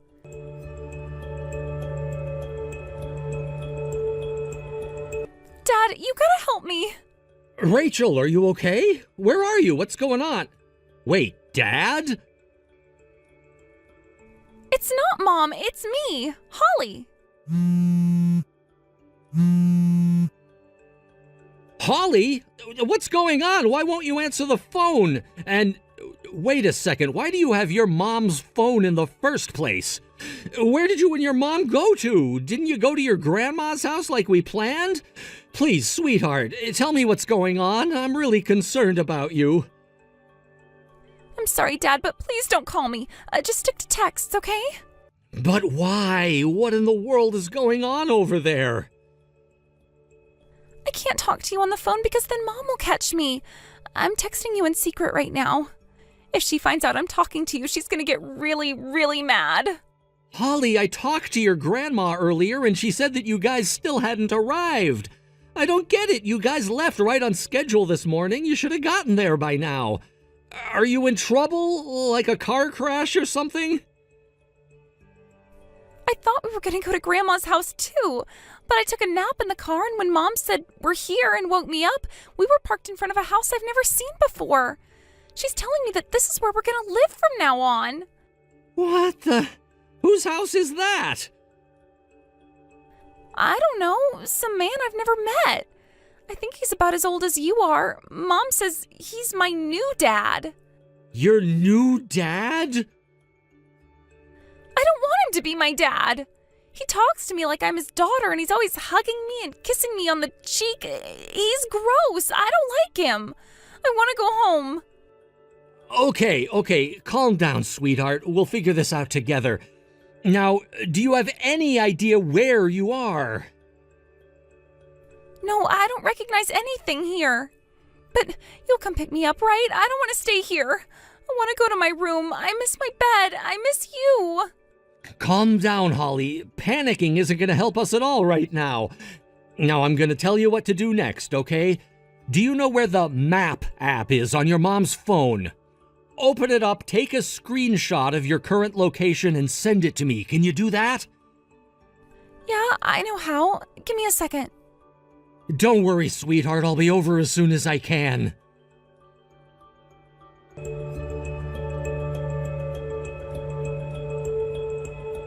Hey! I don't remember sending you so many messages. What's going on? Is that you, Rachel? What the hell is wrong with you? What do you think you're doing? I don't believe it. That little brat was using my phone to text you in secret? I thought she was being quieter than usual. Should have known better than to leave her unattended for so long. Yeah, well, you're too late to stop me. Holly showed me exactly where you are right now, and I'm already on my way there. I'll be there shortly. You just wait until I get there. Don't bother coming. You made a huge miscalculation, Rachel. If you were planning to disappear with Holly, you should have done a better job at brainwashing her into going with you. Either that or made your move while she was still too young to understand what was going on. I can't believe you'd go and do a thing like this. I'll bet you can't believe it. You have no idea how terrible it is having to live with you. I can't take it anymore. I'm done, Jonah. Are you joking? If that's really how you felt, then you could have just divorced me, like normal people do. Whose house are you at anyway? Holly says you're telling her that he's her new daddy? What's the deal with that? You really don't get it. Do I have to explain it to you? Yeah, I've got a pretty good idea. So, what's the guy's name, huh? Whose couch are you crashing on? It's not his house, it's my house. And since it's my house, I'm telling you that you are not allowed inside. If you even set one foot on my property, I'm going to call the police and have you arrested for trespassing. You idiot, did you really think I was coming over there by myself? Huh? Who else is with you? I already told your parents about everything. They're here to help. The whole family's here, Rachel. The whole family? It's Christmas, Rachel. All your relatives were gathered at your parents' place for a Christmas party. And now that you've decided to go and do whatever the hell you think you're doing right now, they're all on their way to you. It's the most wonderful time of the year, huh? Why did you call them? They have nothing to do with this. Seems they have a different idea of what matters concern them. I have to say, I've never seen your parents as furious as they are right now. They told me that they're going to teach you a lesson that you'll never forget. No way. Are they really coming out here? Yeah, and they're a lot closer to where you are than I am. They should be there any second. I'll be there in about 40 minutes or so. Oh no, this cannot be happening. You had no right to do this to me. All you're thinking about is yourself. What about your parents, Rachel? You didn't tell them about this plan of yours? Were you planning on abandoning your own parents, too? I was gonna contact them eventually once everything settled down. I'm sure they'll come to see my side of things in time. What do you mean, settle down? You've thrown your entire life into chaos. Don't be an idiot. You know what I meant. I'm talking about after our divorce. I left a signed stack of divorce papers in the house. You did? Where? In the supply cabinet under the kitchen sink. I put it way in the back where it would be harder to find. Wow, so you actually did have one element of this harebrained scheme taken care of, huh? Shut up! What about Holly's phone? Why'd you take that away from her? Stop asking such stupid questions.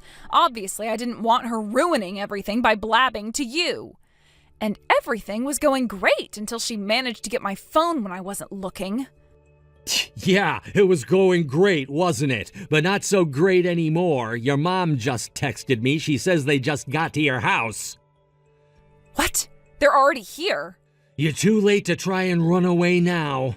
Oh well, this just saves everyone a lot of trouble. Even if you manage to slip away from us now, all of us are fully prepared to pursue you to the ends of the earth.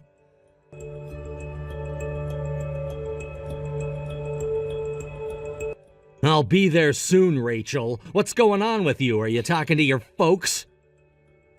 It's Holly again, Dad. Oh, Holly, can you give me a report? What's going on over there? I'll bet it's all pretty chaotic. Well, Grandma and Grandpa got here a little while ago. Aunt Susie is here too. That's great to hear. They all came all the way out there to save you, Holly. You can count on them. I know. And you're gonna be here soon too, right?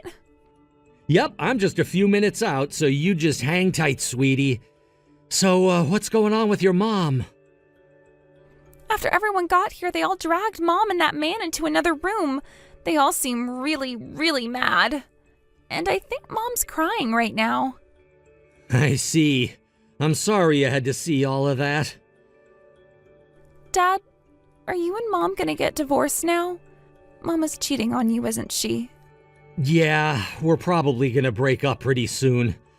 I can't tell you enough how sorry I am to put you through this. None of it's your fault, but you're still gonna have to deal with the fallout, and you're still in the middle of everything right now. You must have been really scared when Mom took you to some strange house. Well, I was pretty surprised, but I'm okay. Hey, Dad, if you and Mom get divorced, can I come and live with you? I don't want to live with Mom anymore. If that's what you want to happen, then I'll do whatever it takes to make it happen. After all, I really want to live with you too, sweetheart. But are you sure that you want to leave your mom? This is a pretty big decision for you to make. I want you, Dad. All right then, if that's what you say. I'll talk to my lawyer about how to make that happen. Thanks, Dad. I don't ever want to see Mom ever again. Tell me, Holly, did anything happen to you while you've been there? Mom hit me. What? What did she hit you for? Mom's been telling me the whole time that I have to call that man my dad now, but I told her no, he's not my dad. And then she hit me. I can't believe she would do such a thing to you. That must have hurt on the outside and on the inside. It kinda hurt, but it made me really, really mad. She can't make me call that man my dad. He's the one who made Mom take me to this weird, smelly house. You're absolutely right, Holly. That man is a very, very bad man. He can't expect you to call him your dad so soon, even if your mom actually did things the proper way. Yeah, he's weird. I don't like him. You're my dad, not him. And I'll be your dad forever, sweetheart. You can go ahead and let me deal with your mom, Holly. Yeah, you need to ground her, or something. Oh, Mom just got out of the other room. Oh, she did. Can you give her back the phone, please? Sure thing, Dad. Are you there now, Rachel? Yeah, what do you want now? Sounds like your dad and the rest of them had quite a lot to say to you. I really lucked out. Your family hates cheaters, huh? Did your dad tell you you're a disappointment to the family? I sure hope he did. You really are a selfish jerk, you know that? Why do you have to get in the way of my happiness? All I wanted to do was be with the man I love. If that's all you wanted, then why didn't you just go by yourself? Why'd you have to drag Holly along with you? What was I supposed to do? Abandon my own daughter? I could never do anything so cruel to her. Oh yeah? You didn't have any problem dragging her off to some strange man's house? Speaking of that bastard, how long has this thing been going on between the two of you? Let me take a guess, about a year, right? That's how long you've been acting all depressed around the house. Way to go, Sherlock. Yeah, that's what I thought. What about the last few weeks that you started acting like a brand new woman, huh? Was that because you were excited to finally go and live with your boyfriend?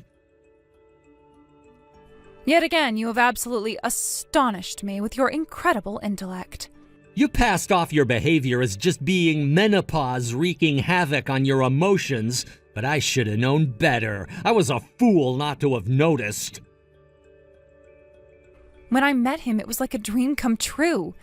He told me that he wanted to be with me. It was his idea for me to leave you and be together with him. The way he came on to me so strongly, it made me feel like a woman in a way I've never felt before.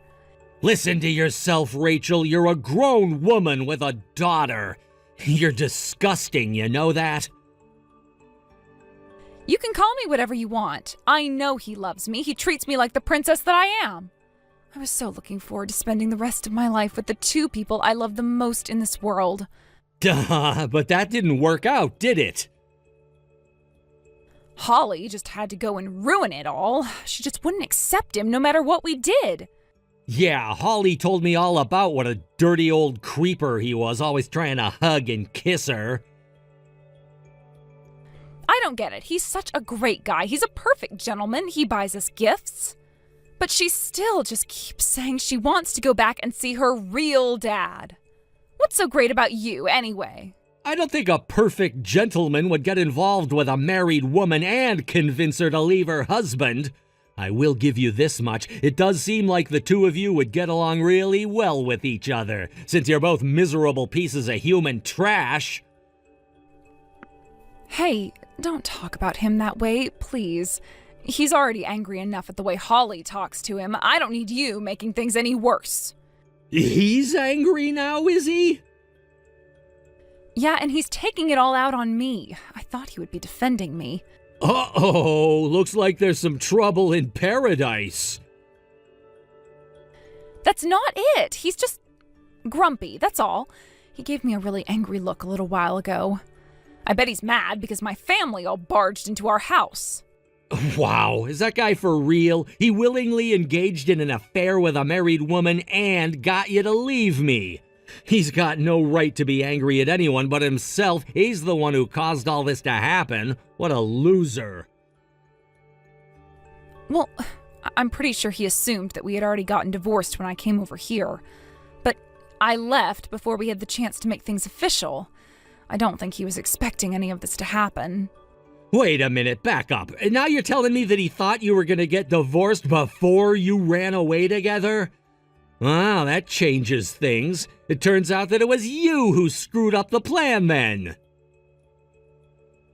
Kinda. I mean, I was running away from you, right? And I signed all the divorce papers and left them at the house for you. I figured you'd find them eventually and take care of it yourself. Are you serious? You put them in a place where I might not even look for weeks, if not months. And even if I happened to find them sooner, you think I'd be so willing to sort out all the paperwork without even talking to you? Good grief, you're a moron, Rachel. Don't call me a moron. I already got called enough names by my family just now. Man, you're such an idiot that for a second I almost started to sympathize with the man who stole my wife from me. I'll bet your family's giving him a piece of their minds right now, too. He's a dirty, rotten scumbag for having an affair with you, but your carelessness was what brought this on him. They're being really horrible to him. Dad told him that he's a scoundrel and deserves to have his masculinity cut off. And my mom told him to go and take a bath with as many kitchen appliances as he could fit. Wow.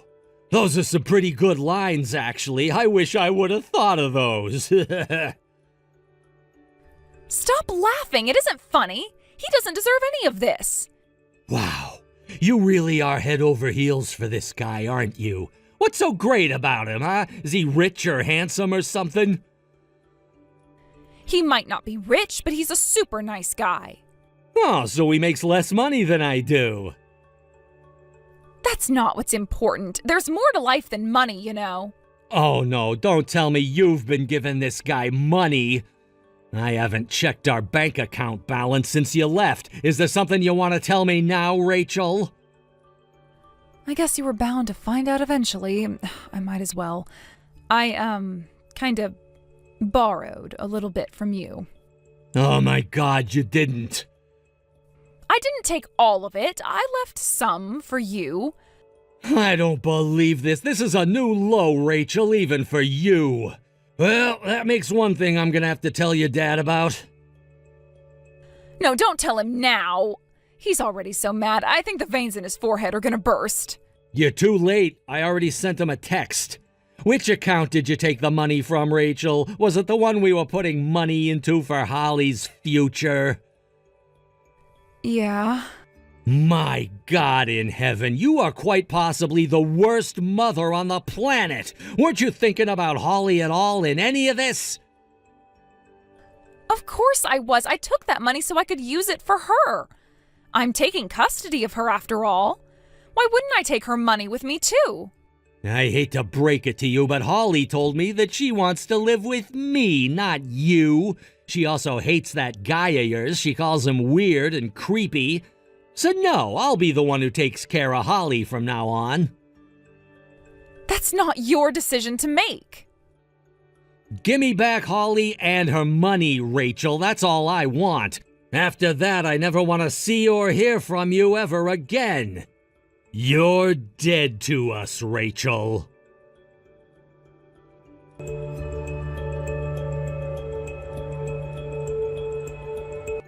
During the divorce proceedings, I managed to recover all the money Rachel took from Holly's account. Rachel fought for custody of Holly at first, but it was very clear which of us Holly wanted to live with. The judge saw that too and gave me full custody. Rachel seemed confident that she was going to get married to her boyfriend, but he dumped her a short time later. I guess he was pretty mad at her about the trouble she caused for him. I'm also pretty sure Rachel's family put a lot of pressure on him to disappear too. In any case, from what I hear, both Rachel and her boyfriend are pretty broken up about the way things went. They thought they were going to start a new life together, but their lives just came crashing down around them. As for Holly and me, it certainly is different without Rachel around, but we're both doing fine together. The way she was so desperate to live with me, it was really touching as her father to see how much she trusted me. From now on, I want to be the best father I can be to deserve that trust. Hey, Nolan, I hate to bother you, but I need to ask you for a favor. Oh boy, another one of your favors. All right, let's hear it. What do you want me to do this time?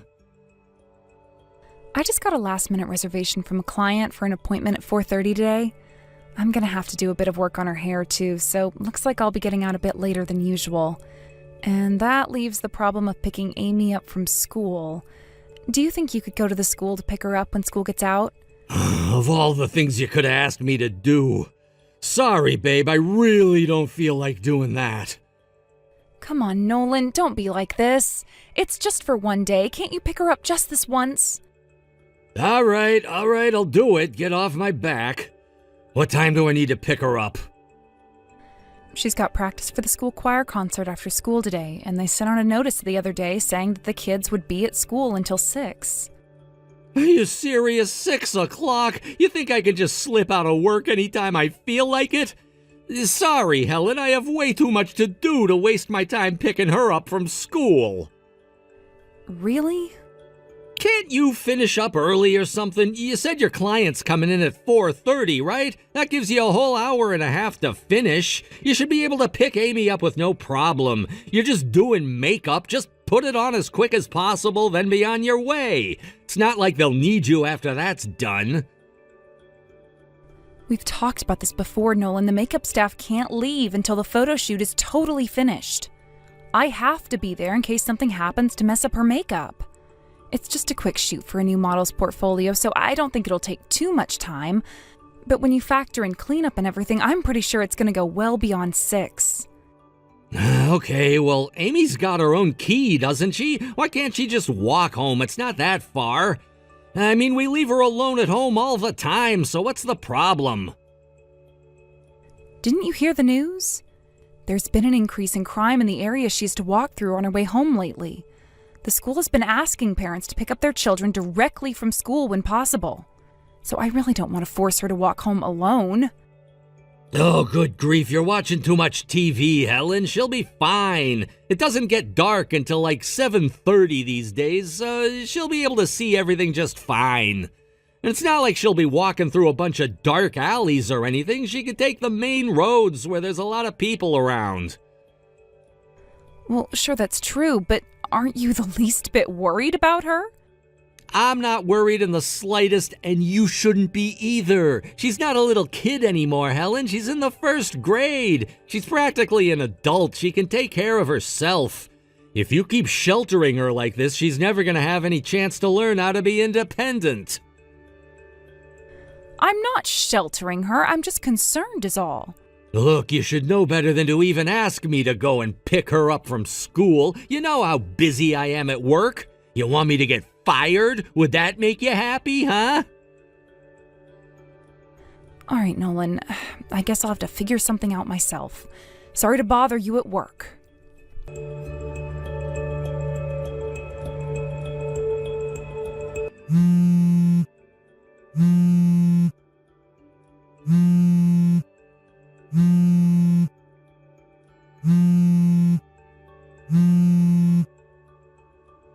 What? What do you want? Good grief, what's your problem? I thought I made it clear that you're not to call me at work ever. I'm way too busy to deal with whatever stupid garbage you want to bother me with right now. So whatever the problem is, figure it out yourself. At work? Are you working from home? You never told me anything about that. Now hurry up and unlock the front door right now. I know you're in there. I can hear you talking. Open the door, Nolan! Wait. You're at the house right now? Yes! Why do you think I've been trying to call you all this time? Oh, didn't you have work today? Yes, but I came home early, hence why I want you to open the door. But why? Because I got a call from Amy's school, which is something I wanted to tell you on the phone, but you wouldn't answer me. Amy slipped and fell on her face during gym class. Oh, is she okay? Did she get hurt or something? Yes, she did. She broke one of her front teeth. So I went to pick her up and took her over to the emergency room to get her looked at. They had to pull out the rest of the tooth, but they said it wouldn't be a problem since it was a baby tooth anyway. There was no damage to her jaw or skull or anything. Well, why didn't you tell me about that sooner? What do you think I'm doing right now, Nolan? And for the record, I know how ticked off you always get when I call you at work, so I decided I'd wait until after work to tell you. I didn't feel like getting yelled at. I've got enough problems this afternoon already. Well, then you should have contacted me after you got out of the hospital. I'm not that heartless. Of course I'd want to know if my daughter got hurt like that. Don't give me that garbage, Nolan. Remember last summer during the heat wave when Amy passed out playing in the backyard? She was in the hospital for overnight observation, and you didn't care one bit back then. I called you in the afternoon because I thought you'd want to know, and just like you did now, you got mad at me for calling you at work. Hey, that is not true. I was really worried about her back then. That is all beside the point. What are you doing at home? And why did you lock the door chain? I was feeling a bit under the weather, so I went home early, that's all. I was so out of it when I got back, I must have put on the door chain without even thinking about it. When we couldn't open the door, Amy went around to the backyard to see if the back door was open. It was locked too, but when she came around to the front, she heard some strange voices coming from inside the house. When I went back there to see for myself, I found that, she wasn't just hearing things. There definitely were some strange voices coming from inside. What kind of strange voices? I think you know. Voices that you'd ordinarily have to pay $5 a minute to a 1-900 number to hear. Uh-oh. And I heard what you were saying very, very clearly. You seemed like you were enjoying yourself. Did you hear just my voice? Not that there was anyone else in there with me. No, all I could hear was you. Oh, okay. But like I said, I could hear everything you were saying loud and clear. Oh yeah, baby, you like that, don't you? What's that? You want me to tease you a little more? Hey, come on, knock it off. Come here, my little kitty cat. Purr for me, baby. I'm gonna take you to heaven, girl. It was secondhand embarrassing to hear you talk like that, seriously. Okay, I get it. You don't need to say anymore. My little kitty cat? What kind of woman would actually enjoy being with someone who uses such cheesy lines like that on her? And not to mention, I can't believe you actually brought her into our house, into our bed. What is wrong with you? Get a room, literally. Did Amy hear everything too? All of it. Every last word. Fortunately, she seemed pretty confused, so I think she's still too young to understand what was really going on. She asked me, "Mommy, did Daddy buy us a cat for a pet? I don't want a cat, I want a doggy." What am I supposed to tell her, Nolan? Would you like to explain it to her, or should I? We don't need to explain anything to her. In any case, I think it's safe to say I don't need you to tell me what you were doing in our bedroom just now. Now hurry up and open the door. We have a lot to talk about. But I don't get it. I made sure to lock the doors. How did you guys hear me from outside? You left the back bathroom window open a crack. We could hear everything from there. Oh, crap. I forgot to close that. Even still, you must have been having a lot of fun to be that loud. Tell your friend that she should try and keep her voice down a little bit more. You're going to bother the neighbors. My friend? What would you prefer I call her, Nolan? Would you prefer mistress? Oh, how about home-wrecking slut? Skank? I'm actually rather partial to bitch, actually. Hey, you can't talk about her like that. Well, I don't know her name yet, so how about we start there, Nolan? I want her full name, right now. I'm going to figure it out eventually, so there's no point in you hiding it from me. Spit it out. Hey, what's going on with you today? Why are you being so assertive? You've never stood up to me like this about anything before. Oh, I am so terribly, terribly sorry to offend you, Nolan. You'll have to forgive me for being a teensy-weensy bit angry to find out you've been cheating on me. It brought out a side of me that I thought I'd left behind. Huh? Let's just say when I was in school, I went through a bit of a rough phase. I was young and foolish, you know how that goes. Rough? What do you mean rough? There was a group of girls in my hometown that would go around and get into mischief. And you were in that gang? Actually, I was the leader. But I put all that behind me once I graduated high school. Or at least I thought I did. How come you never told me about any of that before? Did you expect me to just spit out all of my most embarrassing history to you when we got married? And besides, all the other girls in my gang have moved on too. They're living normal lives. One of them went to college and became a doctor. Another's married with 3 kids, and another is a cop now, actually. Wait, a gang? It was an actual gang? I had no idea you were some kind of common criminal. If I knew this is what you were really like, I never would have married you. I'm gonna have to turn that line right back at you, Nolan. If I knew you were the kind of guy who would sleep with your mistress in the same bed that I sleep in, I never would have even dated you, much less married you. My troubled past is just that, in the past. But you are currently, right now, a dirty, rotten cheater. It was a mistake, okay? I was just fooling around, that's all. She never meant anything to me. I'm still serious about you. That makes it even worse. Don't you see how that makes it worse? Don't worry, though. We'll have plenty of time to discuss all the details of how serious you are about me and her. Give me a break, Helen. Let's have this conversation later, okay? Do you think you could back off for now? Huh? Huh? You want me to back off? I've got one panicked woman on my hands already, Helen. I don't need a panicked one here and a furious one out there. Let me get her home safely, and then we can talk. Not a chance. I'm talking to the both of you about everything right now. Now get dressed and open up the door. You know I can't do that. I can tell how mad you are even through your texts. I have no idea what you're gonna do to us. The longer you make me wait, the worse it gets for the two of you. I have a very short temper, and I'm already reaching the limits of my patience.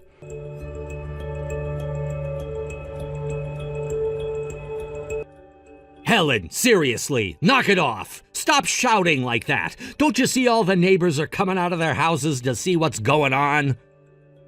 If you want me to stop, then get over here and open the door. Give it up, Nolan. You're not getting away from me. I have every intention to keep this up for as long as it takes for you to do as I say. This is insane. You've gone insane. Please, Helen, stop with the shouting. Aren't you embarrassed? After how much I've already been humiliated by you, going a little crazy in public is nothing to me. I will get you to open this door one way or another.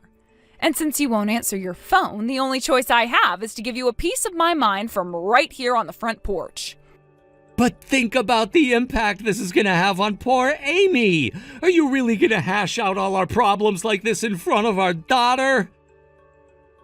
I'm not a sociopath like you, Nolan. I've already taken care of Amy. I took her over to one of the neighbors' houses to have them look after her.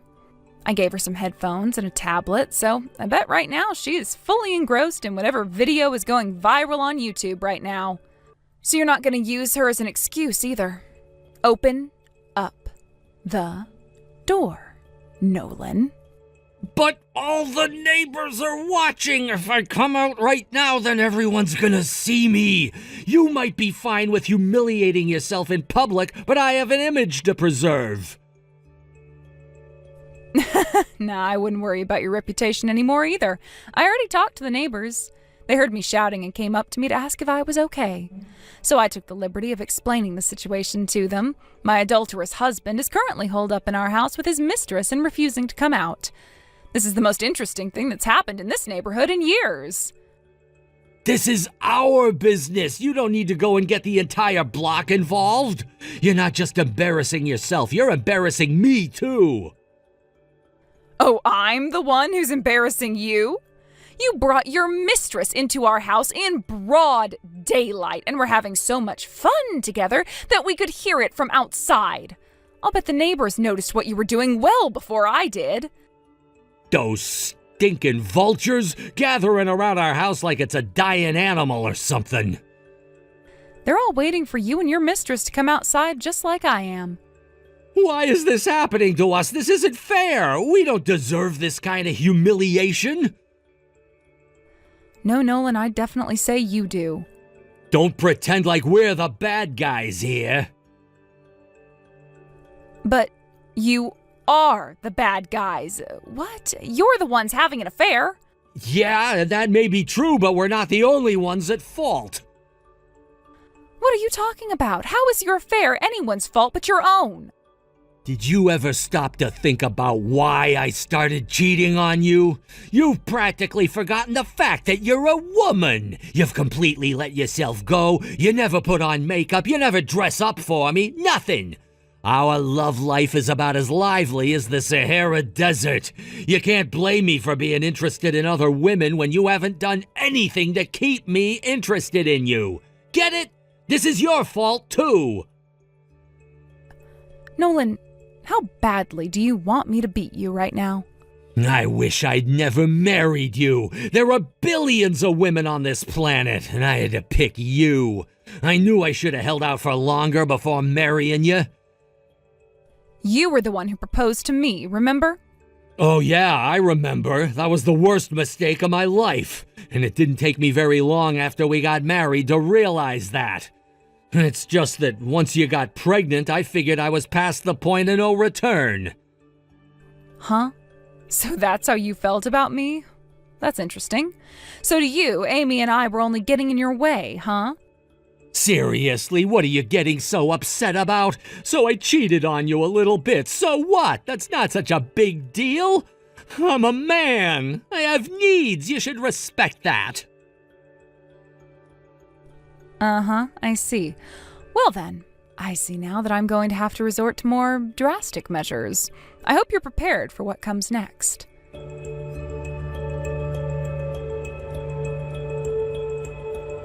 Great news, Nolan. I went to Marcia's house down the street. You remember her, right? She's the one who always organizes the local festivals. And she still has the PA system in her garage from the festival last month. The PA system? What are you going to use that for? I went ahead and made a recording of you earlier. I mean, there might come a time when I have to prove your affair in court, right? I need to have evidence. A recording? Of what? I think you know. I'm talking about the strange voices that Amy heard earlier. It's almost comical to imagine you two having all your fun, blissfully unaware that I was hearing and recording every single word. And all the other noises you were making, a lot of them couldn't really be called words. Oh no. No, you were recording us. That's right. I told you, Nolan. If you're still not going to come out, I'm going to have to resort to more drastic measures.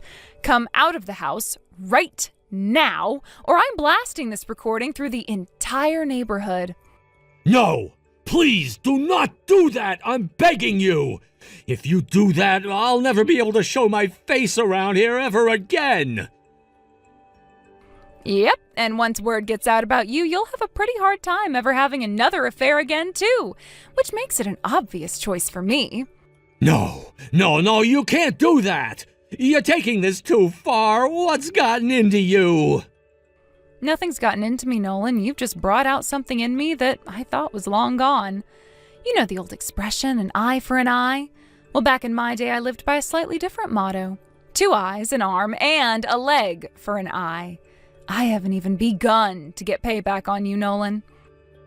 Okay, I'm sorry. I apologize. I was wrong to cheat on you. I'm the worst husband in the world, so please don't play that recording. I don't know. You did basically call me ugly a little bit ago. I'm sorry for that, too. I didn't mean it. I was just angry. Be that as it may, I am still pretty angry. Yeah, that's just not good enough. I can't let this go. If I don't get some kind of revenge on you, I think I'm gonna go insane. I'm very, very, very sorry for everything I've done and said to you.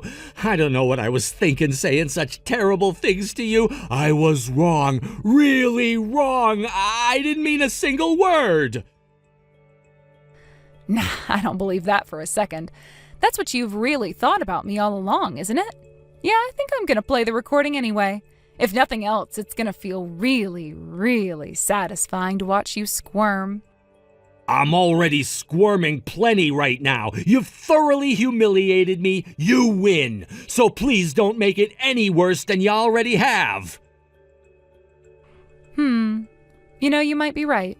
Seeing as though I've already sent the recording to all your friends, family members, and coworkers, I guess I've already humiliated you enough as it is. Okay, fine. I won't play the recording. Wait. You sent it to everyone? Yep. Even to your mom, dad, and sister. And they all messaged me back already, so I know they've all heard it. Oh, and I'll be sending it to my lawyer, too. We'll probably end up playing it during the divorce proceedings. How could you do this to me? You sent it to my family. That's even more embarrassing than playing it on a loudspeaker. Really? Why do you say that? It's one thing if the neighbors hear it because I could just move and get away from that shame. But my family, I'm stuck with them forever. Huh. You really think it's that different? How about we test that theory? I'll play it for the neighbors now, and then you can tell me which one felt more embarrassing for you. No, we don't need to test that theory. I'm sure they're both equally embarrassing. So please don't play the recording. You've hurt my girlfriend enough for one day. Oh, how did I hurt her? Do you need to ask? You came home unannounced, recorded us talking to each other, and now you're threatening to play it for everyone to hear. That's all your fault, though. I warned you, didn't I? But you didn't listen. I was wrong. I should have listened. I was a jerk, a creep, a loser, a lying, low-down, dirty, rotten cheater. So please, just leave us alone. I'm begging you. Do you understand who you messed with now? Have you learned your lesson? Yes, I'm now thoroughly terrified of you. I'll never do anything to make you angry again. How pathetic. You talked a big game when you were getting it on with your girlfriend, but now you're the one bowing down and kissing my feet. Now, come on out and purr for me, my little kitty cat. I'm gonna tease you a little more. You like that, don't you?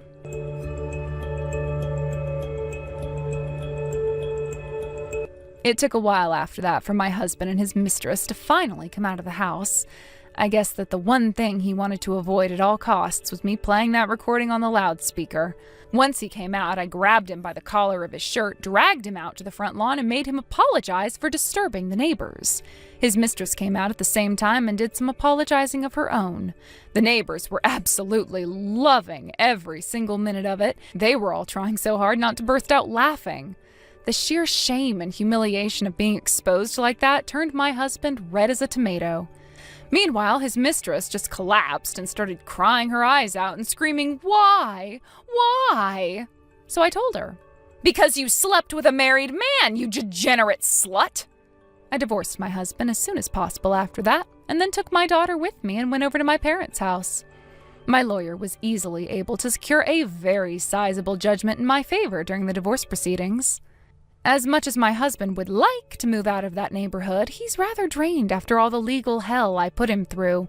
So he's going to have to deal with snickers and eye rolls from the neighbors for the foreseeable future.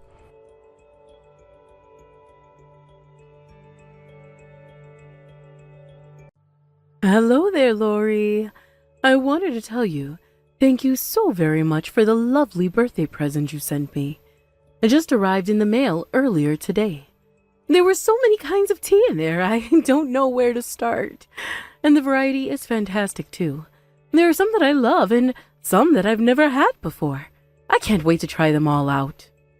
Hey there, Mom. Happy birthday. I'm glad to hear you like the tea set so much. I hope you have a wonderful day and a wonderful new year of life. Really, I can't thank you enough, Lori. It's such a thoughtful gift. At my age, it's incredibly rare to get presents from someone outside the family. So I was quite surprised to read the card saying it was from you. I'm so glad my son married such a wonderful woman as you. You truly are the best thing that could have possibly happened to him. Wow, Mom, you're really laying on the compliments extra thick today. It's the least I could do, as far away as we are from you. It's not like we can just pop over anytime we want to visit, and since I know how much you love your tea, I thought this would be a good idea. But if you asked me, I'd say Marco was a catch of the century. He's such a loving, gentle, and supportive man, and honestly, I'd say he could have done far better than me. Nonsense, dear. Don't forget, you're the one who moved that kind and gentle man's heart so strongly that he wanted to marry you. I've always thought that boy would stay married to his work for the rest of his life. It's all he ever talked about before he met you. So much that I've practically given up on ever getting to meet my grandchildren. I'm terribly sorry, Lori. I shouldn't be talking like that. I didn't want to feel like I'm rushing you to have children or anything. No, don't worry about it at all. You're fine. I mean, good grief. My parents don't even beat around the bush like that. They just come straight at me with, hurry up and give us some grandchildren. Yes, well, I can certainly understand how they feel. Having adult children of my own, it's only natural to feel anxious about that sort of thing. But you two feel free to move forward as fast or as slow as you want. You haven't been married for all that long, and I'm sure you'd like to enjoy time with just the two of you for a while longer. Y'all know when the timing is right, and I can't wait until then. Don't worry about me. Thank you for being so considerate, Mom. Oh, by the way, I've been meaning to talk to you about something. Christmas is right around the corner. Were the two of you planning to come to our house to celebrate? Yeah, about that. Unfortunately, Marco is in the middle of a massive project at his work, and that's gonna run all the way through the new year. Oh no, really? So you won't be able to visit at all? Even a day or two? Yeah, I'm really sorry. It came up pretty sudden too. Marco only learned about it a few weeks ago. In fact, he's going to be out of town for the end of December and well into January. Well, if it's for his work, I suppose he can't help it now, can he? It is terribly disappointing, though. I was so looking forward to be able to finally spend some time with you, Lori. Yeah, me too, Mom. We haven't been able to see each other very much since we moved. Oh, I've got it. Marco may be busy, but what about you, dear? How would you like to come out here to visit by yourself? Huh? Me by myself? I don't know. I feel like that would be too much of a burden on you. Not at all, dear, not at all. I would love nothing more than to have you by. After all, Marco's my oldest son, and you're his wife. So I've been looking forward to showing you around the house. Plus, there are all sorts of family traditions that I would love to teach you about. Oh, wow, really? That sounds exciting. I'd love the chance to learn more about Marco's family history. And Marco will be out of town, right? That's right. He has to work. Well then, I don't see any reason why you can't come over. You don't want to spend Christmas all by your lonesome, do you? I'll make you all of my favorite Christmas dishes, Lori. You know how good my pumpkin pie is. Yeah, your pumpkin pie is absolutely heavenly, but the thing is, I'm not really very good at driving in the snow. I could always catch a flight out there, but it's a bit of a jaunt from the nearest airport to your house. Oh, don't be silly, Lori. We would be happy to come over to the airport to pick you up. We wouldn't mind at all. There aren't any buses or taxis running out here in the country anyway. So what do you say, dear? Won't you grace us with your presence this Christmas? Well, I guess if you insist, sure, I would love to come out and see you. I've been wanting to see you and Dad for a long time now. That's wonderful to hear. I'm so happy. It'll be an opportunity to finally introduce you to all the family members out here who couldn't make it to the wedding. Oh, that would be awesome. I'd love to meet them all. Be sure you tell Marco about our plans then. I'll message you with more concrete plans once the date approaches. Got it, will do. Oh, and if there's anything you want to bring to your place that's legal to take on an airplane, please let me know. Thank you, dear. That's very thoughtful of you. I'll let you know if there's anything my husband would like. Hey,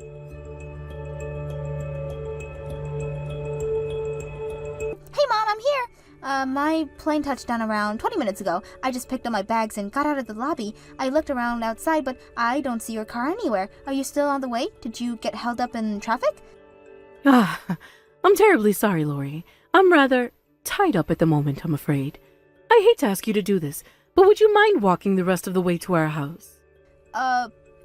You want me to walk? But I'm pretty sure I remember looking at a map and your house is pretty far away from the airport. It's not too far to walk, don't worry. I'm sure you'll be able to make it here in an hour if you're light on your feet. Folks around here are used to walking that kind of distance, you see. Up until we get our driver's license, we've got no choice but to walk or ride a bike in order to get where we want. And when the weather's too rough for biking, we've got no choice but to go on foot. Oh, I see. Well, okay then. Come to think of it, you brought a suitcase with you, didn't you? Yes, I did. Not a very big one, though. Just big enough to hold a few change of clothes and all the souvenirs I brought for you. Then you might have a little bit of trouble rolling it down the dirt road in front of our house. But if it's as small as you say, you shouldn't have any problems carrying it the rest of the way. Ah, right, yeah. That's always an option, I guess. If you don't mind me asking, you said the family was all going to be there today, right? I don't suppose any of your relatives are free at the moment, are they? Well, you could say they're free, but they've all been drinking like fishes since morning. I'd imagine you'd like to make it here in one piece, right? Yeah, ideally. Well, then you better get moving. And, well, if I may add, I'd refrain from making such frankly brazen requests in the future, dear. I had no idea you would be so imposing. I mean, expecting a family member to go all the way over to the airport just to pick you up. I mean, I had some things in here that I'd really rather not get damaged. I'm concerned about whether or not they'll be able to handle all the bumps and cracks of the sidewalks and roads. You'll have to come up with a better excuse than that, Lori. What's the matter? You've got 2 legs that aren't broken, don't you? Or maybe a city girl like you doesn't like walking? I was expecting you to come and pick me up is the thing. But if you say that I need to walk, that's fine. I'm used to walking around the city since traffic is always such a nightmare. Just note that it'll probably take me a bit more time to get there than you planned me for. Well, I suppose I have no choice but to bend a little bit with the schedule since we can't pick you up anymore. But put a move on it, you hear me? There are a lot of things that I'm gonna need you to do for me once you're here. Okay. I'll walk as fast as I can then. Did you bring an apron with you? No? Oh, for crying out loud. You're kidding. You married the youngest son of this family, Lori. You need to get your act together. How could you even think about going to your in-laws' home without even bringing along the bare necessities? Mom, tell me, did I do something wrong? Like, to offend you or something? What an odd question. Why do you ask? I don't know, it's just, you seem different than the way you usually talk to me is all. What do you expect me to do? I can't let you shirk off on your responsibilities forever. The honeymoon's over, Lori. You've been married for just about a year now. It's time for you to go through this family's boot camp. And with Marco out of town, this is the perfect opportunity. Boot camp? That's right. It's time for your basic training, Private. Oh, and don't you even think about going crying to Marco, understand? Consider this your first and final warning. I will not say this again. If you even make the slightest complaint about how I'm treating you to Marco, I will make him divorce you instantly. Wow. You don't want to cause my poor son the humiliation of getting divorced just a year after getting married, do you? Then you better do as I say, when I say. Now it's time for you to start walking. And don't you dare take any breaks on the way here.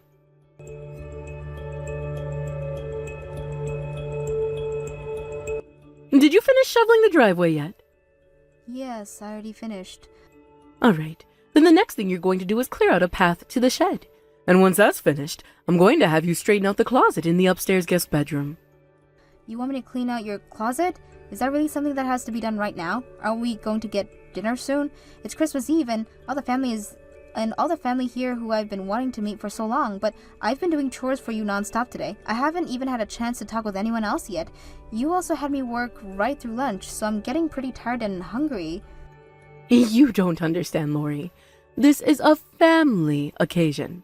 You aren't family, so I don't see any need for you to be at the table with all of us. You haven't even given us any grandchildren yet, so what makes you think you even deserve to eat the scraps off the table? The fact that I'm a human being and you invited me to your house? You just shut that feisty little mouth of yours and get back to work. Mom, would you mind explaining what the whole point of this boot camp thing even is? You're just making me do all of your chores. I mean, you have a perfectly functioning snowblower, which I know how to use, but you still made me shovel the driveway manually. And a lot of stuff you want me to do just makes no sense. Weed the garden? It's the middle of the winter. You know perfectly well what you were signing up for when you married my son. Marrying the oldest son has meaning in this family, and I'm gonna teach you what your place is around here. I am your mother-in-law, and your superior. You will never talk back to me like that again. Yesterday evening, you dumped a cup full of tea all over me. I walked in the door huffing and puffing from walking full speed for over an hour, and the first thing you do before even saying hello is dump a cup of tea on my head. Are you still sore about that? Get over it. It was an accident. My hand slipped, that's all. Besides, you looked so cold. I'll bet it felt great to have some warm tea on your skin. All of the family thought it was hilarious, too. Didn't you hear them laughing? I'd say you made a very strong first impression with them. You slipped, eh? I was pretty sure you did it on purpose. I don't want to believe it at first, but the way you treated me since then made me even more convinced. You can barely go a single sentence without verbally abusing me in some way, and that's on top of the fact that you're using me like a maid. Oh, and I don't remember hearing a single person laugh when you dumped that tea on me. I looked around and everyone had a pretty awkward look on their face. Oh, is that so? And then there's what happened at dinner. The table was set up absolutely beautifully. I had to hand it to you. It's just too bad I never got to enjoy it up close since you made me eat by myself in the kitchen.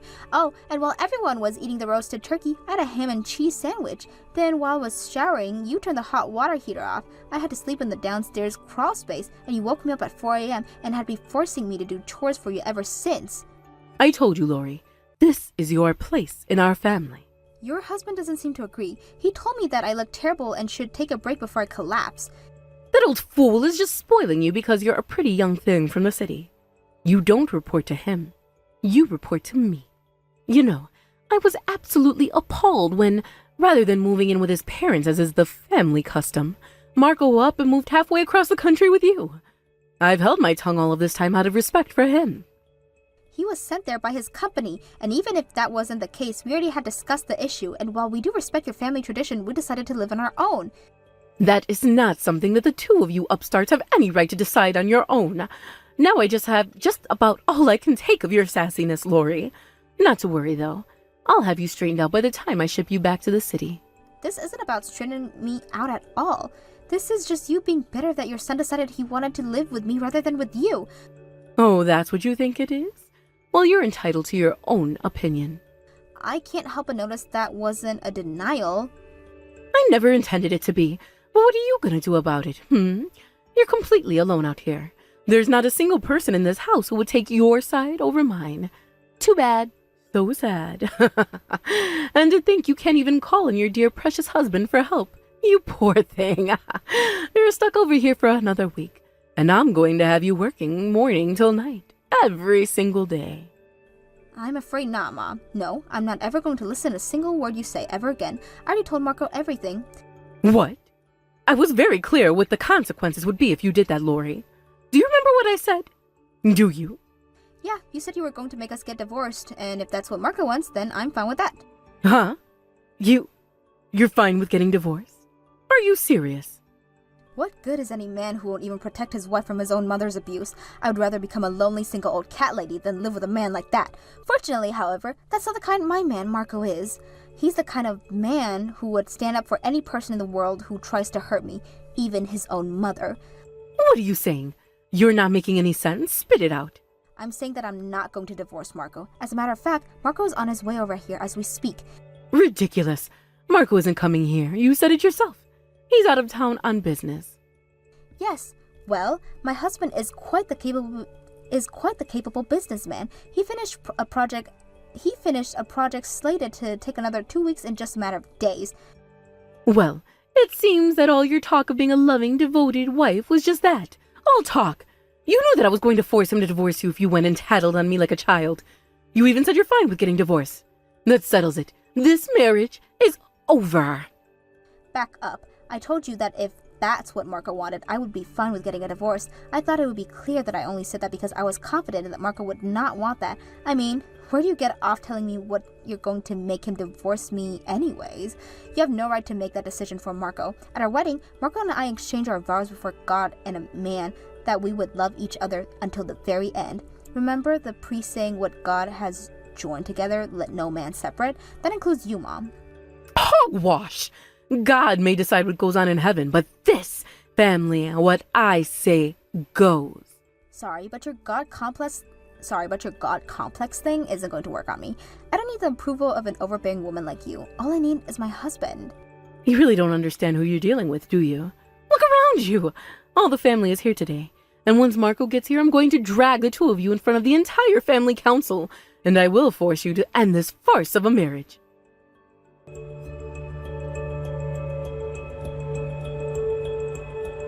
Hello there, Lori.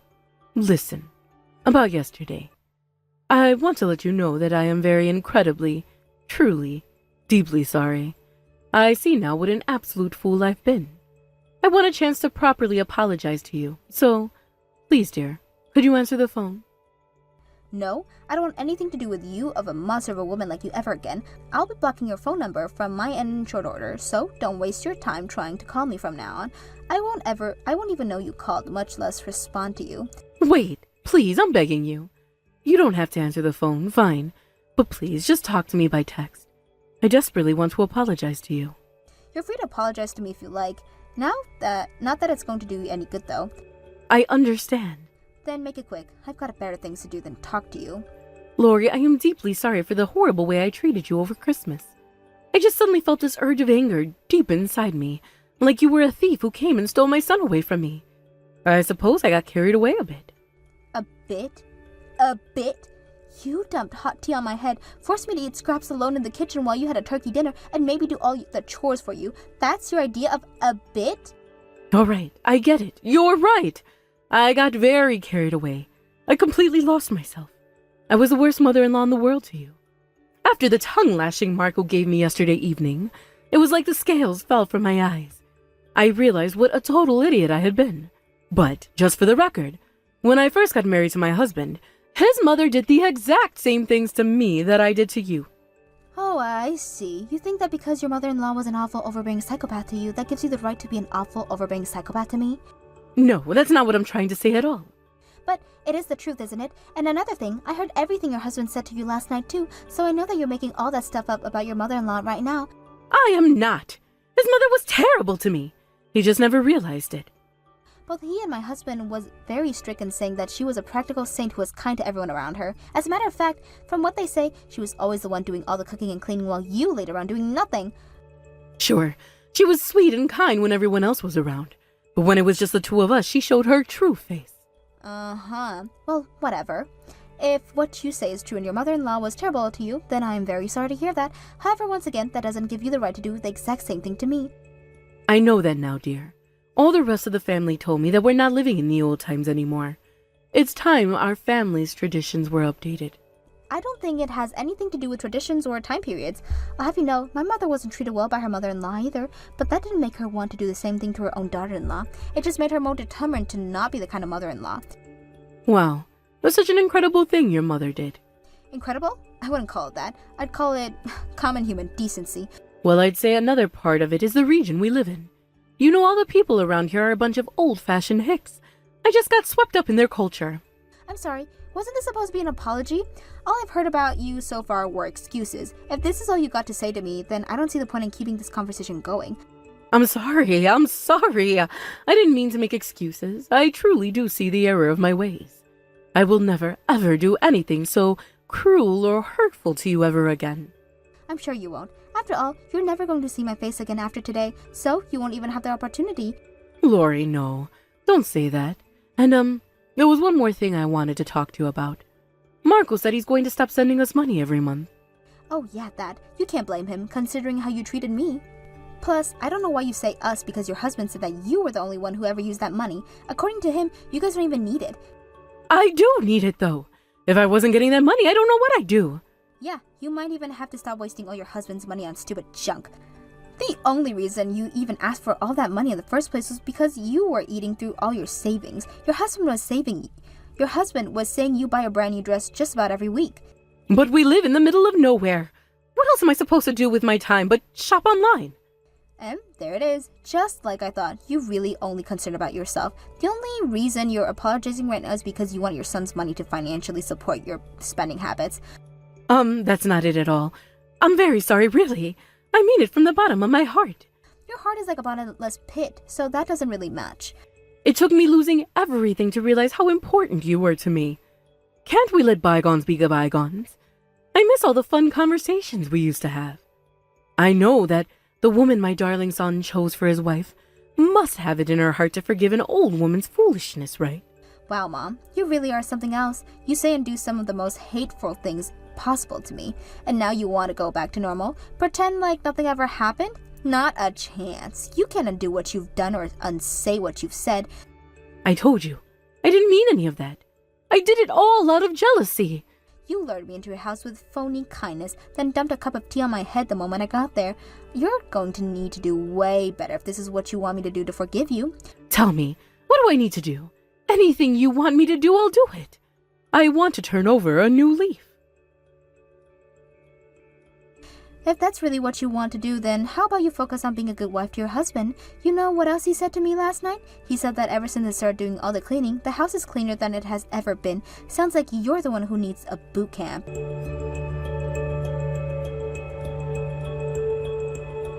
It didn't take long for word about my mother-in-law to go around the town after that. It's a small town and everybody basically knows everybody. And now they all know that her own son has discovered her for how she treated me. Not that I feel bad for her or anything. She brought this all upon herself when she called the entire family together and announced that she was forcing Marco to divorce me. She actually expected them all to take her side too. She figured that since she was the marriage of the family, all of them would fall in line with what she was telling them about me. Unsurprisingly, however, not one single person did. Quite the contrary. She managed to infuriate the whole family when she tried to blame her mother-in-law, their true marriage, for what she has done to me. She never was a favorite relative for any of them, but this firmly cemented her position as a black sheep of the family. This all caused catastrophic levels of damage to her ego, and she's become a much quieter person ever since. Actually, she barely even leaves the house anymore these days from what I hear. My father-in-law says that's perfectly fine with him though. Apparently, whenever he took her out, she inevitably do something to embarrass him. As for me, it was quite a shock to see how quickly her personality around me changed. She was always so sweet and kind to me. It was bizarre to see her self-immobilized like that. I blocked her phone number, as I promised, and we started going to my parents' house for Christmas every year instead, so I don't ever speak to her ever again. I'm still on good terms with my father-in-law though, fortunately. Ultimately, I think this whole incident was a net positive for me. It reaffirmed what I already knew, that my husband was completely devoted to me and I could always count on him. So from now on, I want to do my best to be the kind of wife to him that he deserves. And should I ever become a mother-in-law myself, I plan to be as kind and welcoming of one as I possibly can be. Good morning, Marlene. How are you feeling today? And tell me, did you like the beef and bean chili I brought over for you yesterday? I made it extra spicy, just the way you like it. Good morning, Mom. I'm feeling about as well as I can be, being as far into my pregnancy as I am. And, about the chili you brought over yesterday, I'm really sorry, but ever since I got pregnant, my stomach just can't handle anything spicy. I wasn't able to eat any of it. What? You didn't eat it? Yeah, like I said, Recently, it's been so bad that if I just smell something spicy, my stomach starts to churn. I have enough stomach trouble with morning sickness, so I decided I would hold off on spicy stuff until after the baby is born. Of course, after that, I'll have to wait until I'm done breastfeeding. Ugh, it's really the worst not being able to eat all my favorite spicy foods. But that son of yours sure loves his mother's cooking. He ate 3 bowls of it. He asked me to tell you it was delicious, and feel free to bring another pot over anytime. Marlene, do you have any idea how long I worked on that pot of chili for you? I slaved all day over a hot stove to bring you one of your favorite foods, and you couldn't even eat one single solitary bite? I've been pregnant multiple times before. I've never had that sort of reaction to spicy food. Did I do something to offend you, Marlene? Is that why you refuse to eat my chili? No, Mom, that's not it at all. I really wanted to have some. I love your chili. It's just, well, apparently this baby doesn't want me eating anything spicy, so I'll just have to bear with it for a while. I even made a special trip out to the store to get the brand of chili powder that you liked. I had other chili powder on hand. I got in the car and drove all the way into town, specifically to make you happy. And I'm really grateful for that. Really, I am. And like I said, Tom loved the chili, and I know it must have been fantastic. I must have gotten the recipe wrong. I'll bet the truth is you did eat the chili and hated it, and you're just making the story up about giving up spicy foods to protect my feelings. Oh heavens, no, please don't think of that of me. I tell you what, would you like to talk to Tom personally? He'll be able to confirm both the facts that I've been giving up on spicy foods and that your chili was delicious. I'm sorry to have troubled you. I tried my best to please you, but I guess it just wasn't good enough. Oh, no, Mom, I'm so sorry. I never wanted to make you feel this way. I feel awful. Don't be, it's my fault. I may have made the chili especially for you, gone out to the store especially for you, and spent all day getting all the spices in exactly right amounts for you. But I failed. Forgive me, dear. I'll never darken your doorstep with my sloppy cooking ever again. Mom, I'm so sorry.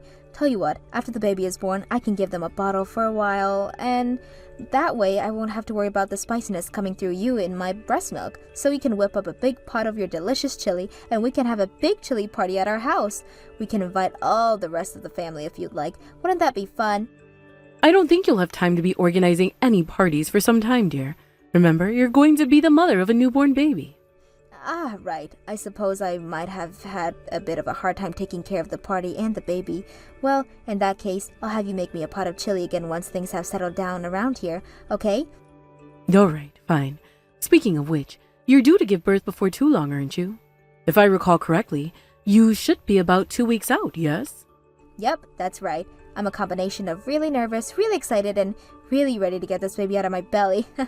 And, well, I guess it's also a little scary to give birth, but I know the clinic I'm going to is one of the best around.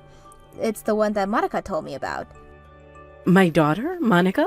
Yeah, she told me that all her friends in the area put that clinic as their first choice when they said to give birth. That girl is such a sweetheart, isn't she? Totally. And she's also absolutely brilliant. I learned so much about pregnancy and giving birth from just talking to her. You know, Monica is going through infertility treatment. Oh, no. I had no idea. She never mentioned that to me. I see. Well, she's been going to a therapist for about a year now. And even in such a situation as that, she's still going out of her way to tell you about all those things. It must be so dreadfully painful for her. Let me make one thing very clear to you, Marlene. I'd better not catch wind of you bragging to Monica about having a baby before her. Do you understand me? Bragging? Mom, what makes you think I would ever do such a nasty thing to Monica? But thank you for giving me a heads up about her condition. I'll have to be careful not to say anything insensitive to her. Yes, see to it that you do. She may seem like a bright and cheerful girl, but she's got an awful lot on her mind right now. Not to mention, she and her husband have been married for much longer than you two have. This has to be an awful lot of pressure on her. I'll bet her husband's parents are just as anxious to have grandchildren as I am. I've always thought that Monica would be the first one to have a baby. I can't say that I'm not a little bit disappointed. I'm sorry. I didn't mean to hurt anyone. It just, happened. Oh, goodness gracious, there I go again. Well, there's nothing for you to worry about, dear. It's not your fault at all. I'm terribly sorry about the chili. I'll bring you a pot of some chicken noodle soup next time. And don't worry, I won't put anything spicy in it, not even pepper. Thanks so much, Mom. You're a great cook, so I would be excited for anything you want to make for me. Now, you may be pregnant, but there's no excuse to lay around all day stuffing your face, you hear me? You need to make sure you get your exercise. I read in a magazine the other day that doing jumping jacks can be good for blood flow to the baby. Jumping jacks? Sorry, Mom, but with my belly as massive as it is right now, I don't think I'll be able to handle those. Not to worry, dear. I read it in a magazine. It has to be good advice. Be sure to give it a try, and sooner rather than later. Your baby is counting on you.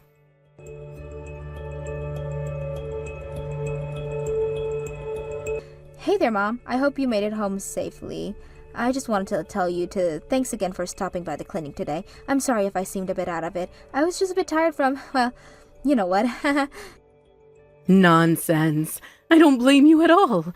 I've given birth twice myself. I know exactly how taxing it is on a woman's body. You go ahead and get all the rest you need. Trust me, you're going to need it. Thank you very much. I intend to do just that. It was odd, though. Huh? What was odd, Mom? The baby's face. The baby's face was odd? Indeed. She didn't look like my son at all. Really? Well, I guess she's a newborn, and I'm sure the resemblance will come out eventually. Oh, but if you ask me, I'd say her ears are really just like Tom's. I wouldn't be so sure if I were you. I'll never forget the day Tom was born. He was such a precious little angel from the moment I first laid eyes on him. But that baby... I feel like with that face, she would have been better off being born as a boy. That's an odd thing to say about your grandchild. But again, I'm sure she'll start looking cuter and cuter as she grows. For her sake, I hope you're right. If she doesn't lose that face soon, I would be surprised if she ever found a boy willing to marry her. Have you considered putting away some money in case she needs to have plastic surgery in the future? If she's still that ugly by the time she's a teenager, you'll want to act as soon as possible. And plastic surgery can be expensive. Okay, Mom, really, that's enough. How can you be talking like this about your own granddaughter? Both me and my husband love her with all our hearts and think she's the most beautiful thing we've ever seen. So please stop talking about our daughter that way. It's incredibly hurtful. What's the big deal? I'm just giving my honest opinion. Everyone's entitled to have their own opinion, aren't they? And I've got the right of freedom of speech, haven't I? You are more than free to think whatever you want about me, my husband, or our daughter. However, you also have a responsibility to watch your mouth and not make awful and unnecessary comments. My oh my, Marlene. I had no idea you had this kind of personality. Are you showing me who you really are now that you've popped a baby out? You sound like you're in the early stages of becoming a controlling, overprotective parent. I'm even more nervous about that girl's future now. I'm sorry, are you the only person entitled to say what they think around here? I always thought you were a good, submissive little girl. But now that you've given birth, all of a sudden you think you have the right to be giving me orders. If this is how you act around your betters, just imagine what an awful personality you're going to pass on to your daughter. When you married my son, you vowed to never talk back to me about anything. That's what it means to be a good daughter-in-law. I made my vows to my husband. I don't recall making any promises regarding you, especially not any promises to sit back and allow you to hurl hurtful comments about my newborn daughter. Oh, you're just being overly dramatic now. I haven't said anything hateful or hurtful. All I did was say the truth. You've got no business getting angry at me for that. Well then, I see this is how you're going to be. Thank you for making it very clear to me what kind of person you are, Mom. Excuse me? I don't like your tone, Missy. What was that supposed to mean? If you got something to say to me, then say it. I'll pass. There's absolutely nothing positive that can come out by continuing this conversation. And now we see you for what you truly are, Marlene. It's just as I thought all along. You've got no business raising a child. You don't know the first thing about respect. I don't want to hear any lectures about respect from you, Mom. You can think whatever you want about me, but I know exactly the kind of mother I'm going to be. I will love this girl with all my heart and soul, and I will never say anything to her as hurtful as what you just did. You silly little girl. Don't you realize who you're talking to? I'm a mother of 2 children, and I say that you're not fit to be a mother. I'm an expert on mothering, and don't they all say to follow the experts these days? Oh, mercy. Why did you get pregnant instead of Monica? What to do? I suppose at this point, The only thing I can do is ensure the child is raised well in a loving home. With you taking care of her, I doubt she'll live to see her first birthday. I don't believe you. How dare you talk to me like that? Oh my goodness me. Did I say that out loud? Sorry, the little thought was supposed to stay in my head. You could forget I ever said it.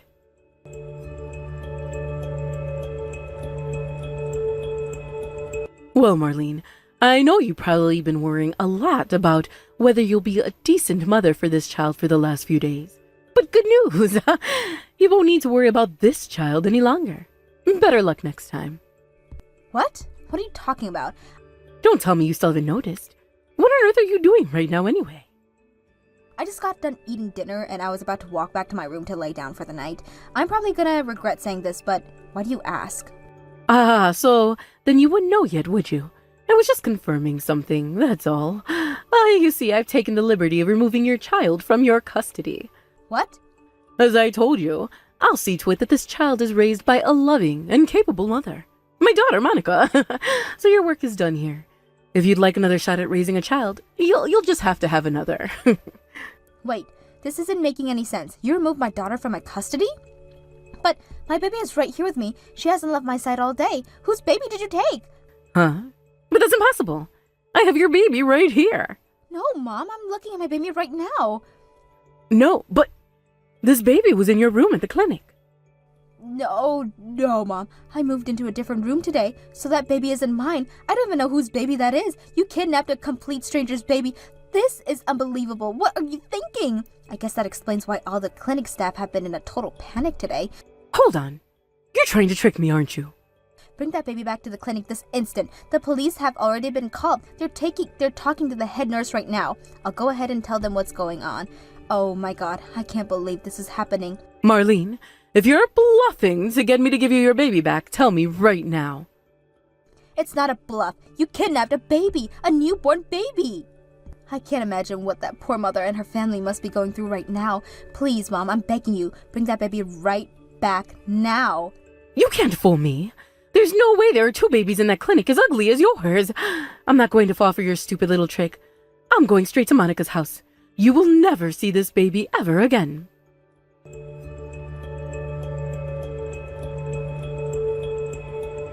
Hello there, Marlene. Do you happen to have a moment to talk? Huh? Mom, is that you? You, Tom, and Monica all blocked my phone number, so I had to get a brand new phone. Please, Marlene, I won't take long, but won't you please let me speak my piece? What do you want now? I'd rather never have anything to do with you ever again if that's possible. I know, Marlene. I know. I did an indescribably stupid and evil thing. The moment the police officer slapped the handcuffs on me and dragged me into the police car, I realized just what a fool I've been. From what I heard, the family whose baby you kidnapped agreed not to press charges. I take it you reached some kind of statement? That's right. My husband agreed to pay them the amount they asked for in order to keep me out of prison. And in exchange, he kicked me out of the house. I see. I never thought that I would be looking at a divorce at my age, much less having every single member of my family turn their back on me in unison. Things weren't supposed to turn out this way. You ripped a newborn baby out of the arms of his mother. You actually just walked into a hospital room, grabbed the first baby you found, and ran out of the door. I don't think you have any room to be complaining about your husband divorcing you, especially seeing how he paid the family off to save your skin. I know, Marlene, but I did it all for Monica.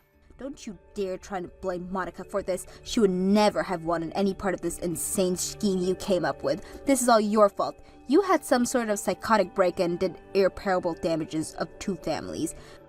You're a mother too, aren't you? Surely you can understand the desire to go to any and all lengths for your child. I wanted nothing more than Monica to have a child of her own.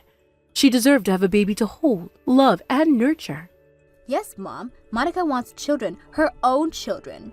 She's been working so hard for over a year now, precisely in order to have her own children. And what you did was a massive slap in the face for her and everything that she's been through. I know. Monica already told me that. She told me that I'm the worst mother in the world and that she hates me, and that she's disowning me as her mother. Yeah, I'll bet she did. Marlene, what should I do now? None of them will listen to me. I've tried apologizing to my husband and my two children, but they won't forgive me. They won't even listen to a word I say. That's completely understandable given the terrible things you did. But anyways, why do you think contacting me would go any differently? I'm just as angry at you as any of them are. I thought the fact that I blocked your phone number would be enough for you to take the hint. It's just, I feel like in all of this I've hurt you the most. I felt so terrible. I thought that unless I got the chance to properly apologize to you, the guilt would drive me insane. Don't bother. You're far too late to apologize for what you did. I will never forgive you, and once this conversation is over, I will never be speaking to you ever again. Please, Marlene, don't be that way. After all the time we've shared together, don't you remember when we talked about having a chili party after you gave birth? I was only being nice to you because you were my mother-in-law. Did you really think I didn't notice what a passive-aggressive jerk you were being to me even before I gave birth?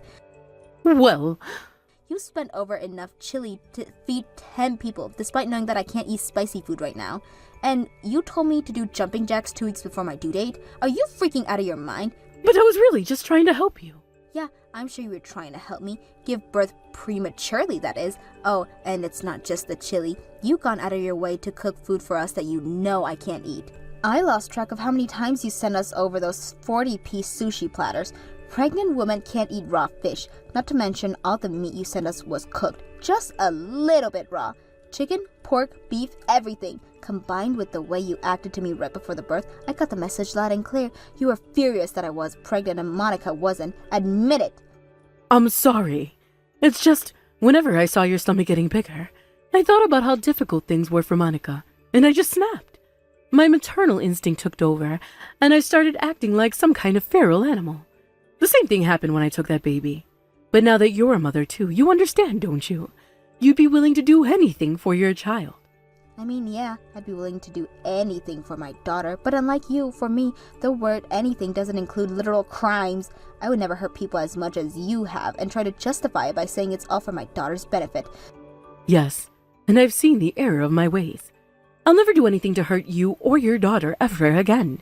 In fact, I want to be the best mother-in-law and grandmother that I could possibly be. Don't tell me. So please, I'm begging you. Can't you please let me live with you for a little while? I'm sure that my husband will forgive me before too much longer. I knew that where this was going. How shameless can you possibly be? And how much of an idiot do you think I am? I already made myself clear. I will never forgive you for what you've done. How can you say that? We're both mothers, right? Now that we've both given birth, I thought for sure you'd see things from my point of view. There's no point of view that makes it suddenly okay to kidnap a newborn baby and try to cause a miscarriage. But I already apologized for that stuff. Yeah, you gave me your self-serving apology that was immediately followed by begging me for help. I'm not going to work, Mom. How many times do I need to tell you? It's not going to work, Mom. How many times do I need to tell you? I will never forgive you, ever. But I don't have anywhere else to go. I'm homeless. My husband made me sign an agreement to give up any claims to alimony or asset division in the divorce when he paid off that family for me. And this is all your own fault. Please, Marlene. I know that I've done something utterly unforgivable, but I will never do anything of that sort again. I've changed.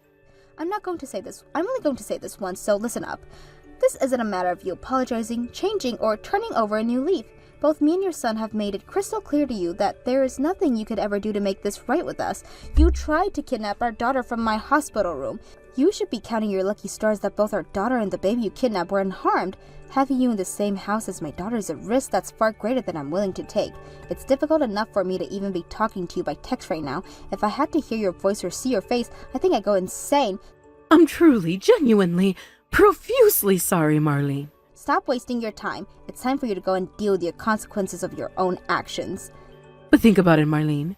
This is your first child. Taking care of a newborn is a lot of work, dear. And I just so happen to be an expert in the field of childcare, having raised two myself. I think you'll be glad to have me around to help. I have both my husband and Monica around to help me. You're not needed. Even if I was still completely alone, though, I still wouldn't want you anywhere near my child. I'd be too terrified of the negative influence you have on her. Why, Marlene? Why won't you forgive me? Mom, both Tom and Monica have made it very clear to you, haven't they? You're the worst mother in the entire world. You can take their word for it. They're both experts in being raised by terrible mothers.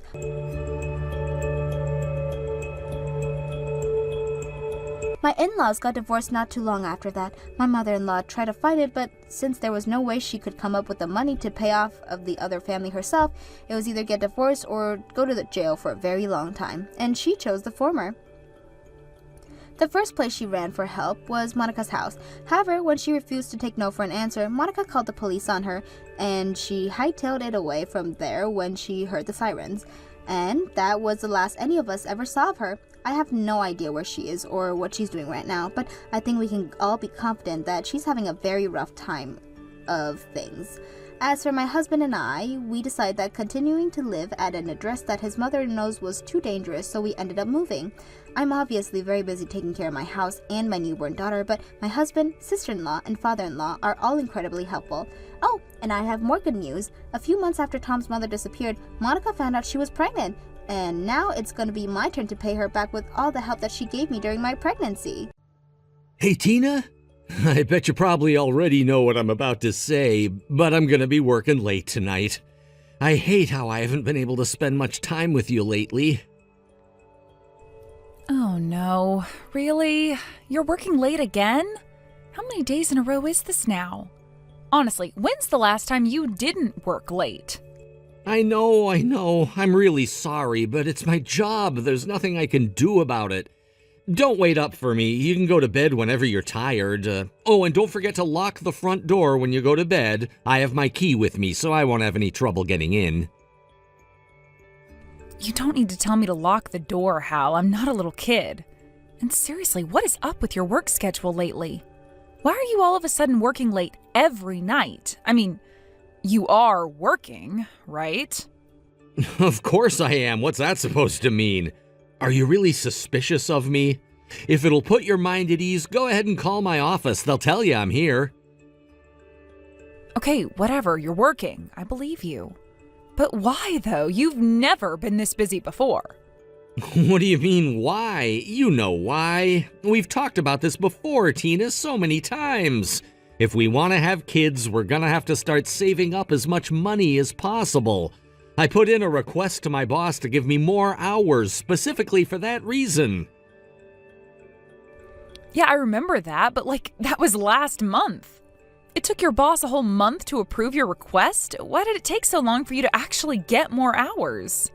Corporations are an absolute nightmare to deal with, Tina. Nothing happens fast. Everything has to go through 6 departments, get 50 signatures, then go before a review board.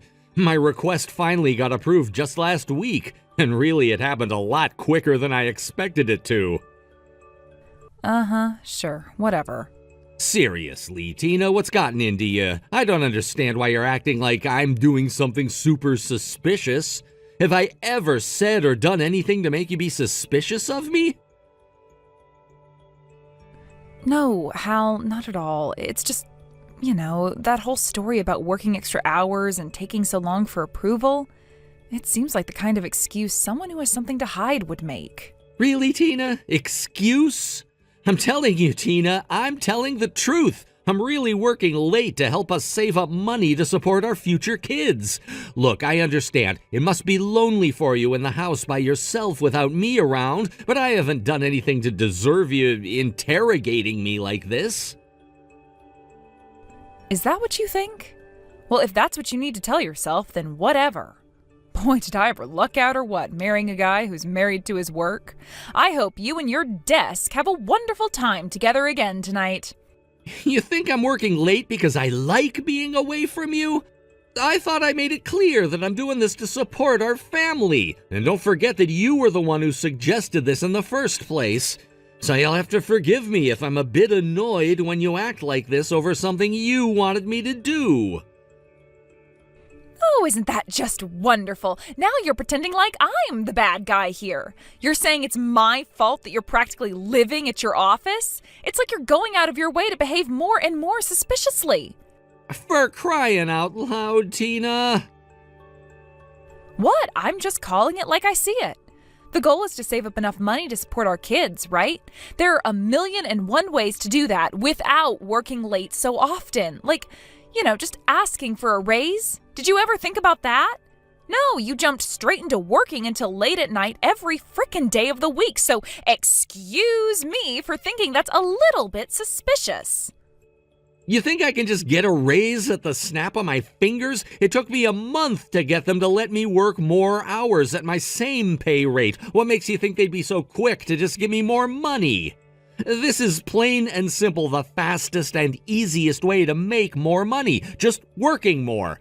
Now, I know that the very big downside to that is that we're going to be apart more often, and that could possibly make you lonely, but still. But still what, Hal? What are you going to tell me next, huh? Just bear with the crippling loneliness of not having my own husband by my side from Monday to Friday? Don't start with that. You know that's not what I mean. I'm just trying to say that it's not such a kind and gentle world out here. We're gonna have to make some compromises to get the things we want. We're gonna have to compromise? I'm the only one who's been compromising. I'm trying to support you as best I can, Tina. And even with my busy schedule, you still have my full attention on weekends and holidays.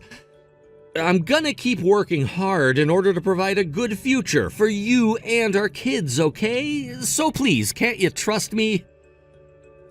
All right. If that's what you really want, then okay. I'll trust you. Thanks, Tina. I know how difficult the past few weeks have been on you, and I swear I'm gonna work as hard as I possibly can for both you and all our future kids. I can't wait to see you holding our babies in your arms. Just that mental image alone is enough to give me the energy I need to keep going. I know that if the two of us stick together, we'll be able to make it through anything.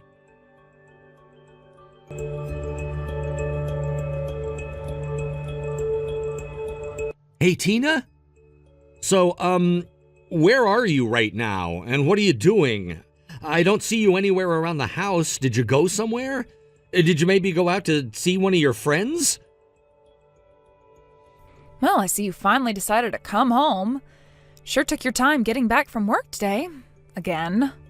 Are we really still doing this? I worked extra hours today. I told you I was going to be late when I left the house in the morning.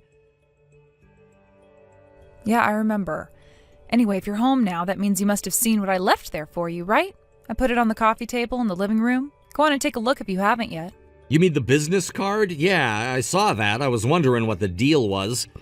It says it's for some law firm? Did you go and talk to them about something, or...? Yes, I most certainly did. Okay. About what, though? Are you in some kind of legal trouble? Wish you would have come and talked to me first. No, that's not it. I'm not the one who's in any legal trouble. You will be, though, very shortly, because I'm divorcing you. Wait, what? Divorce? Are you serious? But why? I don't believe this. Are you really gonna pretend like you have no idea? Like you didn't see this coming? I'm not pretending. I genuinely have no idea what's going on. Did I do something to hurt you? If you have some reason for wanting to divorce me, stop playing games and just come out and tell me. Wow, you're really gonna keep up the bit, huh? You don't have any shame at all, do you? After what you did to me? Stop beating around the bush, Tina. I'm freaking out over here. Would you please just give it to me straight? Tell me why you want to divorce me. I shouldn't have to tell you. You should just know. It is all your fault, after all. What is my fault? What? I'm begging you, Tina. Pretend like I have amnesia or something and forgot everything that happened before 5 seconds ago. You're the one who's pretending to have a bad memory. It's not going to do you any good, though. I already talked to a lawyer. He's getting ready as we speak to sue you for everything you've got. What? You're suing me again? For what? I'm not going to leave you alone until you give me some answers. I don't feel like talking to you. It just makes the pain worse. You can talk to my lawyer if you want to know more. I already told him everything. Is this some kind of a prank? Seriously, what on earth is going on with you? Why won't you just talk to me, Tina? I'm your husband. You're not going to be able to pull the husband card on me for much longer, Hal. Give it up. I have nothing to say to you. Talk to my lawyer. If you want answers, you're only going to get them from him. Goodbye.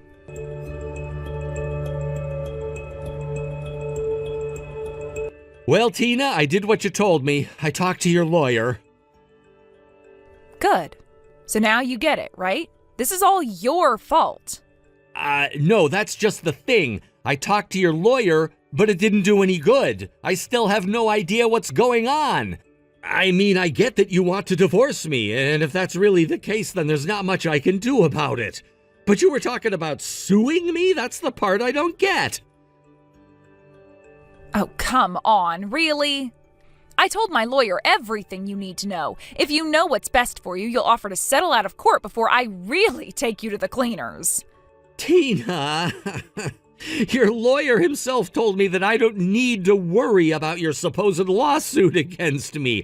I mean, he told me that he hasn't even officially agreed to take up your case for you. I think you're getting a little bit ahead of yourself. What? Hang on, you're just making all that up, right? There's no way he told you all of that. That's not what we talked about the other day. You told him that I'm cheating on you, didn't you? And that you want to divorce me and take all my stuff. Do I have all that right so far? Yeah, that's right. And what about it? What about it? There's no it at all here. You're wrong about everything. I never cheated on you, so you have no justification to divorce me or to sue me for anything. Don't give me that. I'm not a moron, Hal. All of a sudden, you start staying at work until super late at night. You gave me some story about asking your boss for more hours, but I already exposed that as being one big stupid lie. You didn't expose anything. I explained it to you so many times, you just never listened. I never once lied to you about anything. Seriously, do you have any evidence that I cheated on you? You want evidence? I've got plenty. 1, you suddenly started coming home late every night of the week. 2, you made up an obviously fake excuse for it. You're telling me I need more than that?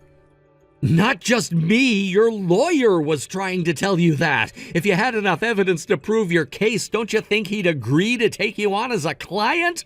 All you had with him was a consultation. You didn't retain him. He told you that he would need hard evidence in order to make any legal moves, didn't he? You're just trying to confuse me, aren't you? You're doing a fine job of that by yourself. How many times do I have to tell you? The reason I requested extra hours at work was because you wanted me to make more money. And now that I've done exactly what you wanted, you're accusing me of cheating on you? That's messed up, Tina. Okay, sure, maybe I don't have any hard evidence for now, but I'll find some. Just you wait. You cheated on me, and there is no way you can convince me otherwise. All right, fine, whatever, do what you want. Man, I never thought that I would get accused of having an affair because I was working hard to support my wife. Yeah, if this is what you're gonna be like, then I don't want to stay married to you either. Let's get divorced. Not so fast. You still owe me for your affair. I'm gonna get tons of evidence, so just you wait. Take your time. While you're doing that, though, I'll be making some legal maneuvers for myself, just so you know. What, you're gonna countersue me? For what, though? What have I ever done to you? I've been getting messages today from a ton of people, including your mom. They're all asking me the same question. Is it true you're having an affair? Let me guess, you told them I was cheating on you, right? Don't blame me for that. If you don't want me telling everyone you're a cheater, you shouldn't have cheated. You brought this on yourself. I'm not cheating on you. That makes what you did slander. You're gonna have to pay for that, so I hope you're prepared. You're such an idiot. You can't sue me for that. You're so pathetic. Your lies didn't work on me, so now you're trying to threaten me? I'm not threatening you, just giving you a heads up. I'm suing you, plain and simple. Oh no, I'm so scared. While you're wasting your time on your doomed lawsuit against me, I'm going to be hard at work digging up evidence of your affair. So don't come crying to me when you realize what an idiot you've been all this time. Wow. That's exactly what I was about to say to you. Anyway, good luck with the wild goose chase. You'll be hearing from my lawyer soon.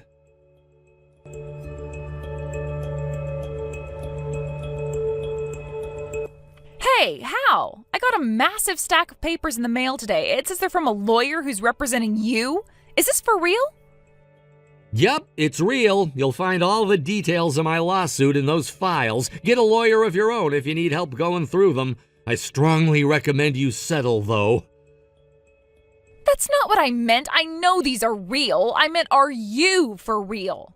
Are you really gonna sue me for slander? If I wasn't serious, I wouldn't have gone to all the trouble of retaining a lawyer for nothing. I'm trying to help you out here. You really should consider settling. Pay up for what you did, then we'll divorce and go our separate ways. That's what you want, isn't it? Screw you, Hal. You're the one who's cheating on me. Why should I have to give you anything? I'm the victim. I'm getting really tired of having to say this, but I have never cheated on you. That means you spread a baseless rumor about me that's done serious damage to my reputation. You are not the victim. I am. So I'm just supposed to take the fact that you cheated on me and just deal with it? Boy, isn't that justice for you? A cheating man gets everything, while the wife he betrayed gets screwed. Didn't you say you were going to work on digging up evidence I was cheating on you? How goes the search? Find anything yet? Well, no, not yet. But I will, mark my words. It's been a week already. How long is it going to take you to find what you're looking for? I even let you go through my phone and computer and you came up empty with them too. Yeah, because you erased all the evidence before handing them over. Did you really think I was going to fall for such a stupid trick as that? Okay, well, what about you then? Have you found any leads on your own? I know you've been making calls to my office. They told you that I was working overtime, like I said, right?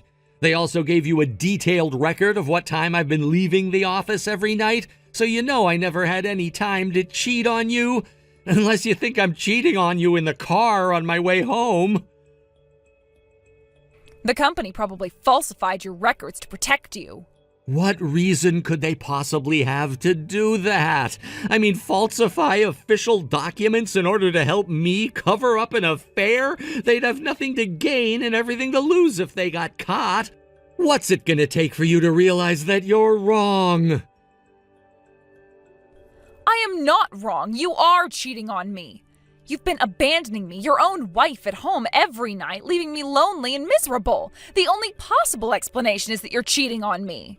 Or, bear with me here, maybe it's because you asked me to.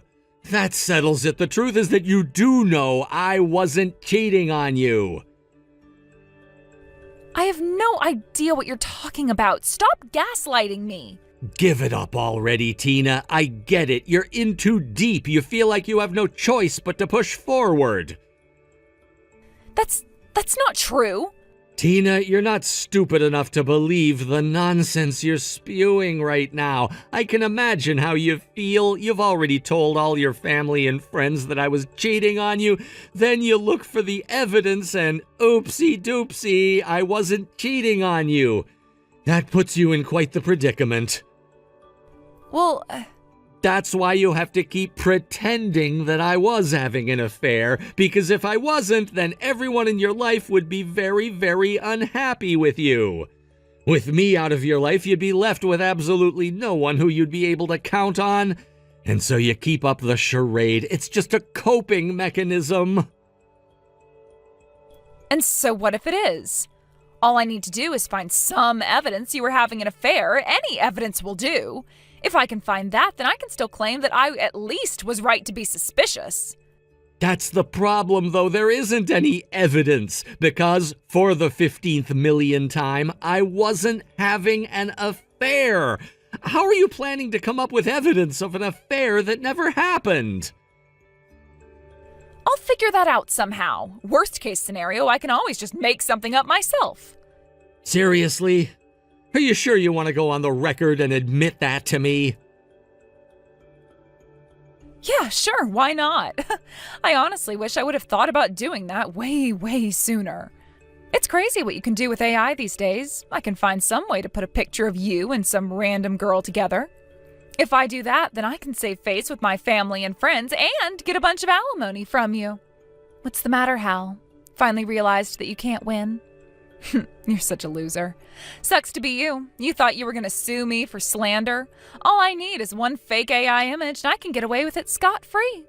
Well, Tina, I hate to be the bearer of bad news, but your flawless plan is never going to succeed. Huh? Why not? Because I just sent this entire conversation to your parents. Uh-oh. And after that, I sent it all over to my lawyer. He's gonna love this. We already had a slam dunk case, but this is gonna make it an even more decisive victory. You're screwed. You can't do that. That's a violation of my right to privacy. That's against the Constitution. We live in a one-party consent state, Tina. Look it up. So what do you think is the worst violation of rights, huh? You told me to work harder, so I did. You then suspected me of an affair which I wasn't having. After that, you went and told all of your friends and family that I'm a cheater. But then you realized you made a huge mistake and decided you would try and cover it up by falsifying evidence? I think you've committed at least 4 federal crimes just in the last 10 minutes. Shut up! I can't believe you did this to me. You ruined everything. Nah, that's not true. I didn't ruin everything. Just your evil plan to destroy my life to save face. You're still getting what you wanted, though. A divorce. You should be grateful, honestly. But now I'm not gonna get any money out of you. And everyone's gonna know I was wrong about you having an affair. How is that everything I wanted? Are you kidding? Do you remember the advice I gave you? You know, when I strongly advised you to settle? Well, I'm afraid to say I've lost any and all interest in settling this lawsuit with you. I'll see you in court.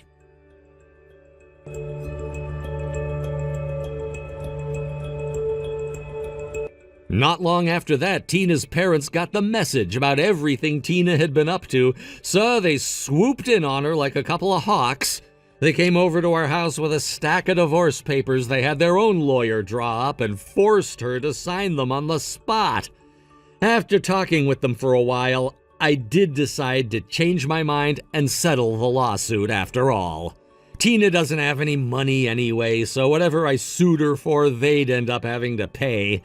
I felt guilty taking too much from them, so I just accepted a nominal sum, which they told me they'd have her repay them for. As for the rumors she spread about me, her parents did a grand tour of all the people Tina had spoken to and had her admit that it was all a lie. So thankfully, my reputation appears to be safe. Tina, however, can't say the same about her own reputation. The lies she told about me cost her the trust of every single person who she could once call a friend, leaving her completely alone in this world. And as for myself, all that overtime I did paid off in more ways than one. My company was so impressed with all the work I put in that they're talking about giving me a promotion. So, I lost my crazy wife, but gained the trust and respect of my colleagues. Not a bad trade, if you ask me.